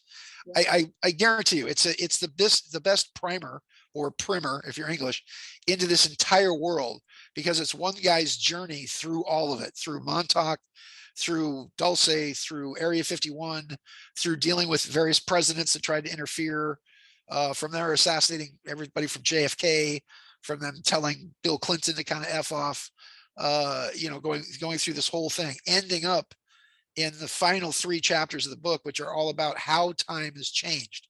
And the crux points seem to have been 2004, 2005. And the only reason I say that, and maybe it's 2012, the only reason I say that is because I ran the Prophecy Research Institute for 17 years. I put out 17 years worth of newsletters, basically doing nothing but talking about prophecy, studying prophecy, using remote viewing to, predict things. And, earthquakes were so easy, I stopped predicting them anymore. But political events, earthquakes, savage storms, various things in the political and economic market, what was going to happen with the stock market and all that. And the reason I did it is that now I can tell you that if you look at Edgar Cayce, if you look at Nostradamus, if you look at Gordon Michael Scallion, who was the Mac Daddy earthquake predictor in his day, and then the entire timeline shifted in 1992 as an example, and Gordon kept along the same timeline that he was predicting, not realizing it was completely different. And I was working with a group of sensitives, or a group that after certain events in 92 were like, what happened? The whole thing is just, the table's clean. It's like literally somebody just tipped over the roulette table, so to speak. But what I'm saying is that all of these prophecies, the reason I picked 2005, 2004, the last major prediction of the Great Pyramid of Giza that happened, and I predicted this. I said something's going to happen in Christmas of 2004, because there was a in the mathematics of the Great Pyramid, as you fell into the pit, the edge of the pit had this it kind of had a sloped angle to it, which started the end of 2004, Christmas. So, and I said it was going to be a water catastrophe, some kind of massive water catastrophe, like a tidal wave or tsunami that's going to kill hundreds of thousands, if not millions of people. And I made this prediction all over the place, saying, it's not me, it's the pyramid that says this, because the lower part of the pyramid, when you're the initiate going through the pyramid, was a water siege perilous. You actually got down there, they blocked it off, they filled it with water, and then you had to use like your psychic powers to kind of survive, for I don't know how long, but and then they drained it out, and then you sort of continued on your journey. Well, lo and behold, if you remember when Thailand was destroyed, Phuket, and you actually had the Asian tsunami, that was December 24th of 2004. That was directly on point for the pyramid. After that, the time coding of the pyramid is completely off. It's totally skewed. And it seems impossible, because there's a feature in the pyramid which is called the River of Fire. And somewhere around 2012 and 2015, there was supposed to be some kind of event which would have washed billions of people into the pit. Didn't happen. So when you look at Gordon Scallion, totally wrong after 92. That was a direct extraterrestrial intervention in a massive earthquake in California that happened in Landers. That had a lot to do with the integratron and the whole thing out there. Then you had but nothing after 2005, as far as Nostradamus, as far as Edgar Cayce. Edgar Cayce's last big prediction actually was Mount St. Helens. He said there was going to be a massive volcano that was going to erupt in the late 1970s in the Pacific Northwest. General enough, it's 50 years out, you got to give him some credit for it. And that was Mount St. Helens. So other than that, like I said, Gordon was great until he just kind of lost his mind and lost track of the time stream. So nothing that I can see, the Great Pyramid, Edgar Cayce, Gordon Scallion, has been accurate after 2005. Now it's to the point of where you can only use remote viewing or predict certain aspects, like almost as they're almost on top of you, as opposed to the mass warp and weave, if you will, of time. So, because here's where we're supposed to go. Where we're supposed to go is that between now and the year 2034, the Great Pyramid predicts. Let me give you the last one that I think might be accurate, and she has been accurate when she's made predictions. There was one of the great New Age metaphysical influences of the 20th century. You could probably count among them. You could probably count, Aleister Crowley, who was not as evil as he's cracked up to be. You have Rajneesh Gurdjieff. You have Edgar Cayce, obviously. You had a lot of people through there. You had in Germany. Well, you had a very famous psychic in Germany as well. But the biggest one that you had was Madame Blavatsky. And Madame Blavatsky was one of the founders of the Theosophical Society. She was a contemporary with Einstein, Isadora Duncan, but her best buddy was Manly P. Hall. And they created the Theosophical Society together. So the biggest prediction that is coming at us, that I should say on the Courtenay Turner show again, is that she said that in the first quarter of the 21st century, that there shall be a star, a Death Star is what she called it, since we're coming up on Star Wars May the 4th day, a Death Star, and that this Death Star would appear in the wing of the swan, and that it would herald the great culling of men and animals. All right, here's the time coding of that. The constellation of the swan is Cygnus. Cygnus is what's called the Northern Cross, and it's a giant swan. It also rules the royalty of England, which means that the Queen's going to die. So in 1638, by the way, this is all off the top of my head. This whole thing is, I don't have notes or anything. In 1638, there was something called the boom star that happened. This is NASA. You guys can look it up. Something called the boom star, where you had two massive supernovas like collide. And the light from this has been traveling across the galaxy, and it's going to hit us. And supposedly, we'll see if it happens. Like I said, this is not a prediction of mine. This is Madame Blavatsky. But Madame Blavatsky said that this boom star would occur, and NASA is now telling us that this boom star is going to create a massive supernova and then it's going to flare up and be as bright as the moon, and it's going to happen in the Northern Cross, which is the constellation of Cygnus. And Cygnus, it's going to happen in the left wing of Cygnus. And if that happens, it's supposed to be June 1st. June 1st is when this is supposed to appear, of this year, of 2022. And if that happens, it's going to last from June 1st through August 8th again, which also now directly relates to the Pluto crossing. Again, remember I mentioned August 8th. So one way or another, this summer is going to be a really bad day. And now that you have all the pieces in place for the possibility, first off, culling of men and animals, that's food supply. And we're already looking at the food supply going down. We're already looking at the culling of 30 million animals. So it's happening now. 30 million chickens and turkeys all slaughtered because of the avian flu. And where it came to me was I was watching this horrific footage, and the only place we would play it was Tucker Carlson, and who is the living embodiment of a boat shoe. It's kind of funny. And he was over at the Fox lot over here, and he doesn't wear socks. I thought that was kind of funny. I thought if I ever got on Tucker Carlson's show, I'm going to get him a pair of pink socks so he can actually wear some socks. But what he showed was he showed China, and he showed that you've got hundreds of ships carrying food and goods and supplies all stuck off the coast. I mean, 10 times as many were stuck off the port of Los Angeles. And they've locked down the city of Shanghai. We're talking about a city of 15 million people. And when they locked all these people down, they forgot to feed them. So these people are all starving to death in their apartment complexes, all locked up by the Chinese. Meanwhile, the Chinese have imprisoned another 15 million Uyghurs or Muslims, forgot to feed them too. And what the police did in China, and if this doesn't trigger, because of the one child mandate in China, their children are their cats and dogs. I mean, much better than here. I mean, much more than here. Right. Their children are literally their cats and dogs. The police went apartment by apartment, house by house, and tore the animals from the hands of the screaming people. And not only did they put all the dogs to sleep, they put the cats in a bag. They literally took bags of cats. Yeah, it's gonna make me cry too. But they stuffed them in these net bags, and they put them in the gutter for the trash men to come and take the cats and throw them into these trash compactors where they would murder. There's rows of these things, these poor cats, screaming for their lives. And then I saw another piece of footage, which was a corgi. It's a little corgi that came up to a policeman thinking he was going to get some help from the policeman. And the policeman bludgeoned him to death with a shovel. And this was on the news. And I thought to myself, this is the culling of animals. And now the culling of men is going to be next. Because when you have that type of cruelty to animals, you can bet that if somebody's going to torture an animal, they're going to torture a human being. So that's the Blavatsky prophecy. If it happens and I'm wrong and I'm an idiot, then I'm an idiot. But I'm just telling you, what I think is a warning, because we're right at the edge of that precipice. We're right at, and the idea is that what the pyramid predicted was that you would have this mass culling of men and animals, that things would get so bad between now and the year 2034. The next major prophecy the pyramid it has in it is what is called the Day of Appearance. And I'll tell you my personal remote viewing of this. I've remote viewed the future. And I went to a spot in the future and looked back.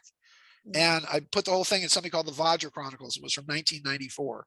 But I predicted 9/11. I predicted the wars in the Middle East. I predicted in 94. But I went to a point in the future and then looked back, read the newspapers on what the history was going to be. Because I felt that was the easiest way for me to go somewhere and project backwards instead of projecting forwards. Because then you at least have a time frame. So by doing that, not only did it predict in the Vajra Chronicles, because what I did is there's a Tibetan technique, which is a time transference, where if you do post-life regression, you can do, past life regression, you can do a post-life progression, and you can go to where you are in the future and become yourself in the future and then say, okay, tell me about this and that and the other thing. And you'll have that knowledge of things in the past. So as part of this, the big thing is that it was the date, all the calendars had started over. And I think it was September 17th of 2034. And it was known as the Day of Appearance because the Earth was off kilter. There was some kind of, it was like a nuclear winter kind of thing. And every starship, every mothership, every UFO, everything in the Galactic Confederation appeared for one day. And it all became visible for one day. And they clean out the atmosphere of the Earth. They reset the Earth back into its proper orbit and tilt, and then they just disappear. They don't help us other than just fixing the planet, and then they just vanish. Well, this then is the lead up to the big date, which is Halloween, oddly enough, which is October 31st of 2039. Now, they predicted the birth of the Christ child, or the central messianic figure, as September 27th of 2 BC, which of interest was a particularly interesting conjunction of Jupiter and Saturn. Now, you heard about this same date because they announced it on CNN and Fox and everything else as the Christmas star. They said this hasn't happened until since September 27th of 2 BC. I'm sitting there watching on the news, and they said that's the Christmas star because the last time this conjunction happened was 2 BC. Right. Now, here's the idea. The idea is that now what's weird is that then you had in February, this was 2019, and in February 2020, you had this massive alliance. You had a whole alignment of 8 planets, including the moon, in Aquarius, which heralds the birth of an antichrist, by the way, or an antichrist that would control an artificial intelligence system of some kind. So do you have the person who will be the Christ incarnating at the same time as you have the antichrist, that then would be, say, 38, 39 years old, coming up on, same time Jesus worked his magic, because Jesus was really born in 7 BC. And I think that he infused with the God force in 2 BC. That was when he went through his whole pyramid thing, his whole pyramid initiation. Because remember, when he was 5, he was actually in the Middle East. He was in Cairo. You can go in Cairo. It's like, oh, Jesus lived over there and played soccer over there. And that's where he went to high school. And, they've got all these holy places in Cairo where Jesus and the Holy Family used to live. So I still haven't figured out whether or not, I know the Emanuela, as she's called, it's an actually female incarnation. I didn't quite figure out if she was born then or whatever, but the entire world goes to a theocratic kind of perfect government, and we get rid of all the stuff, and all the bad guys are hung by the neck until dead, and things get good. But it's, again, we rebuild society. By 2055, everything is wonderful. Technology is released. The Earth becomes a paradise, and we start living on other planets and moving to other planets, as promised in the Bible. By the way, the Bible says that we will populate the constellations of Aquarius and Cancer, as does Nostradamus. Bible says it. Says that not only do we survive this, but that our progeny go throughout the universe and populate other worlds and other planets. In the book of Job, it's all there. So anything you want. So I figure that's kind of a happy ending to the amazing Courtenay Turner show. Thank you, my love. It is so wonderful to spend time with you. You were so great. I do want to ask you because you were talking about how, that in terms of like quantum energy, humans knew if the collective energy does affect reality, right? So yes. What are your thoughts on what people can do, to make it a better future? Okay, this is a good place to go. Every civilization has a motto. The Egyptians was as above, so below, as within, so without. The Greeks was know thyself. The Romans was to thy own self be true. I suppose if there's a motto to the great, United States of America civilization, it would probably be, it'll probably be Mo is better. If I just had Mo as something, it'd be better, because that's all we think about is more being better. The Mayans were interesting because, the Mayans not only was their calendar and their belief system and their thoughts were all based on the evolution of the mind and the evolution of the soul. It's not a real calendar. I mean, it is based on Venus, because Venus has a rotation of 260 days, and which is 9 months, which is the gestation of a human child. And if you go Venus and you double that orbit, it's the same days as the orbit of Mars. So I think that's kind of in tune. It's also interesting that Venus is the planet of love, Mars is the planet of war, and we're in the middle watching mom and dad fight. And it's like, why are mommy and daddy fighting? Because the two biggest forces are love and war, and we're between the planets of love and war. So they had an interesting philosophy, which is all is one, life has purpose, God is love. And if all really is one, then you and I are merged. We're the same as the universe, as the cosmos. You achieve a cosmic consciousness by understanding that we're all one with all of this, with everything that's happening. If life does have purpose, then that means that every low trick, dirty lick, and rotten trick you've been through, they throw you in prison for 4 years for no reason. They persecute you. You have your friends steal your car, steal your cats, throw your wife in jail, with you. Then it means there's got to be some purpose to that. It's got to be get some kind of street cred somewhere for fighting these guys. But when I get the whole case overturned, which is going to happen, but it means that don't get down about what it is. I mean, there is destiny is all. And again, I thought I would avoid the destiny of the naughty leaves back when I was 27, 28. And there I was. I couldn't believe I did everything I could do to avoid it. I ran away to avoid it, thinking if I could just get to 59, the prophecy won't be true. And again, no matter what I did, I got out of prison in 3 years, and then they grabbed me and kidnapped me and threw me back in to supposedly treat my cancer. And I was released 4 years to the day. August, the prophecy comes true.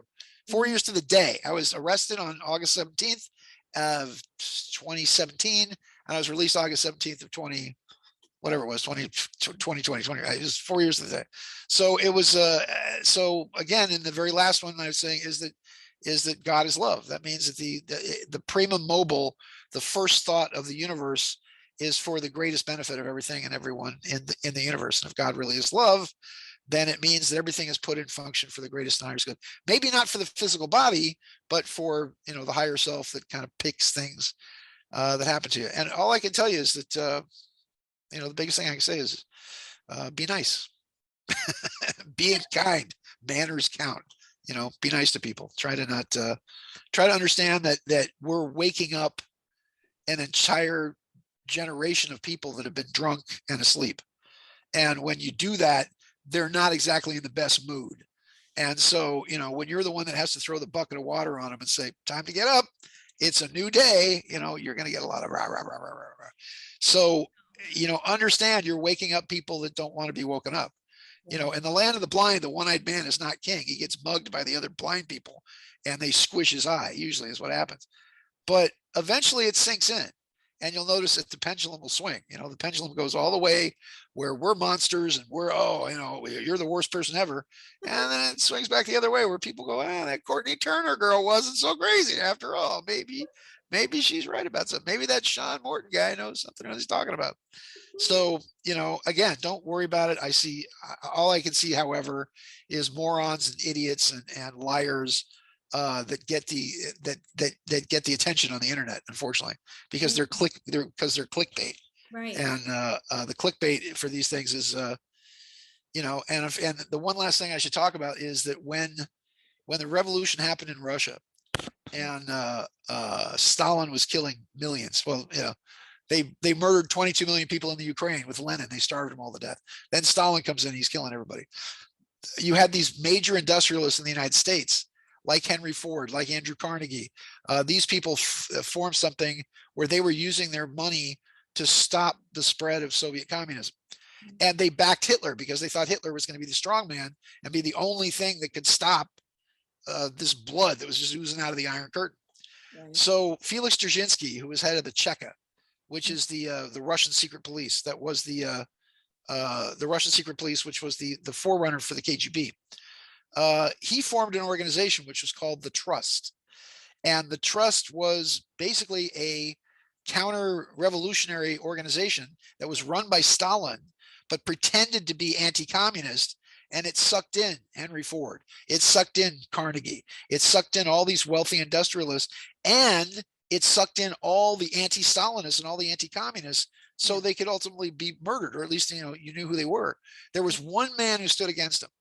And this is if you want to see a great TV series, and you can get it on Netflix or whatever, but it was called Riley, Ace of Spies. You want to know about history and everything around the turn of the century and why oil is the way it is and how the Rockefellers came to ascendancy and what happened with the Rothschilds, because the Rothschilds bet on steam and the Rockefellers bet on oil and all this stuff. But Sidney Riley was at the bottom of all this, and he was the first real British secret agent. He basically started what was called SD7, that Special Directorate 7 at that time, which was the precursor of MI5 and MI6. Mm-hmm. And he was telling everybody, this trust is fake. It's fake. What it's doing is it's giving you a bunch of crap so that you don't do anything. So that it's stunning. 1921. Thank you. Yeah. And he says, so you don't do anything. So you just sit back and, the white hats are working. Don't worry. They'll stop Stalin. They'll stop from killing people and all this other stuff. And finally, they were being financed by the British. They were being financed by the Americans, being financed by American industrialists. And Sidney Riley said, I'm going to stop it. And he went into Russia. And as an agent for the government, he went and met with the trust. And he said, I want to see train stations blown up. I want to see factories blown up.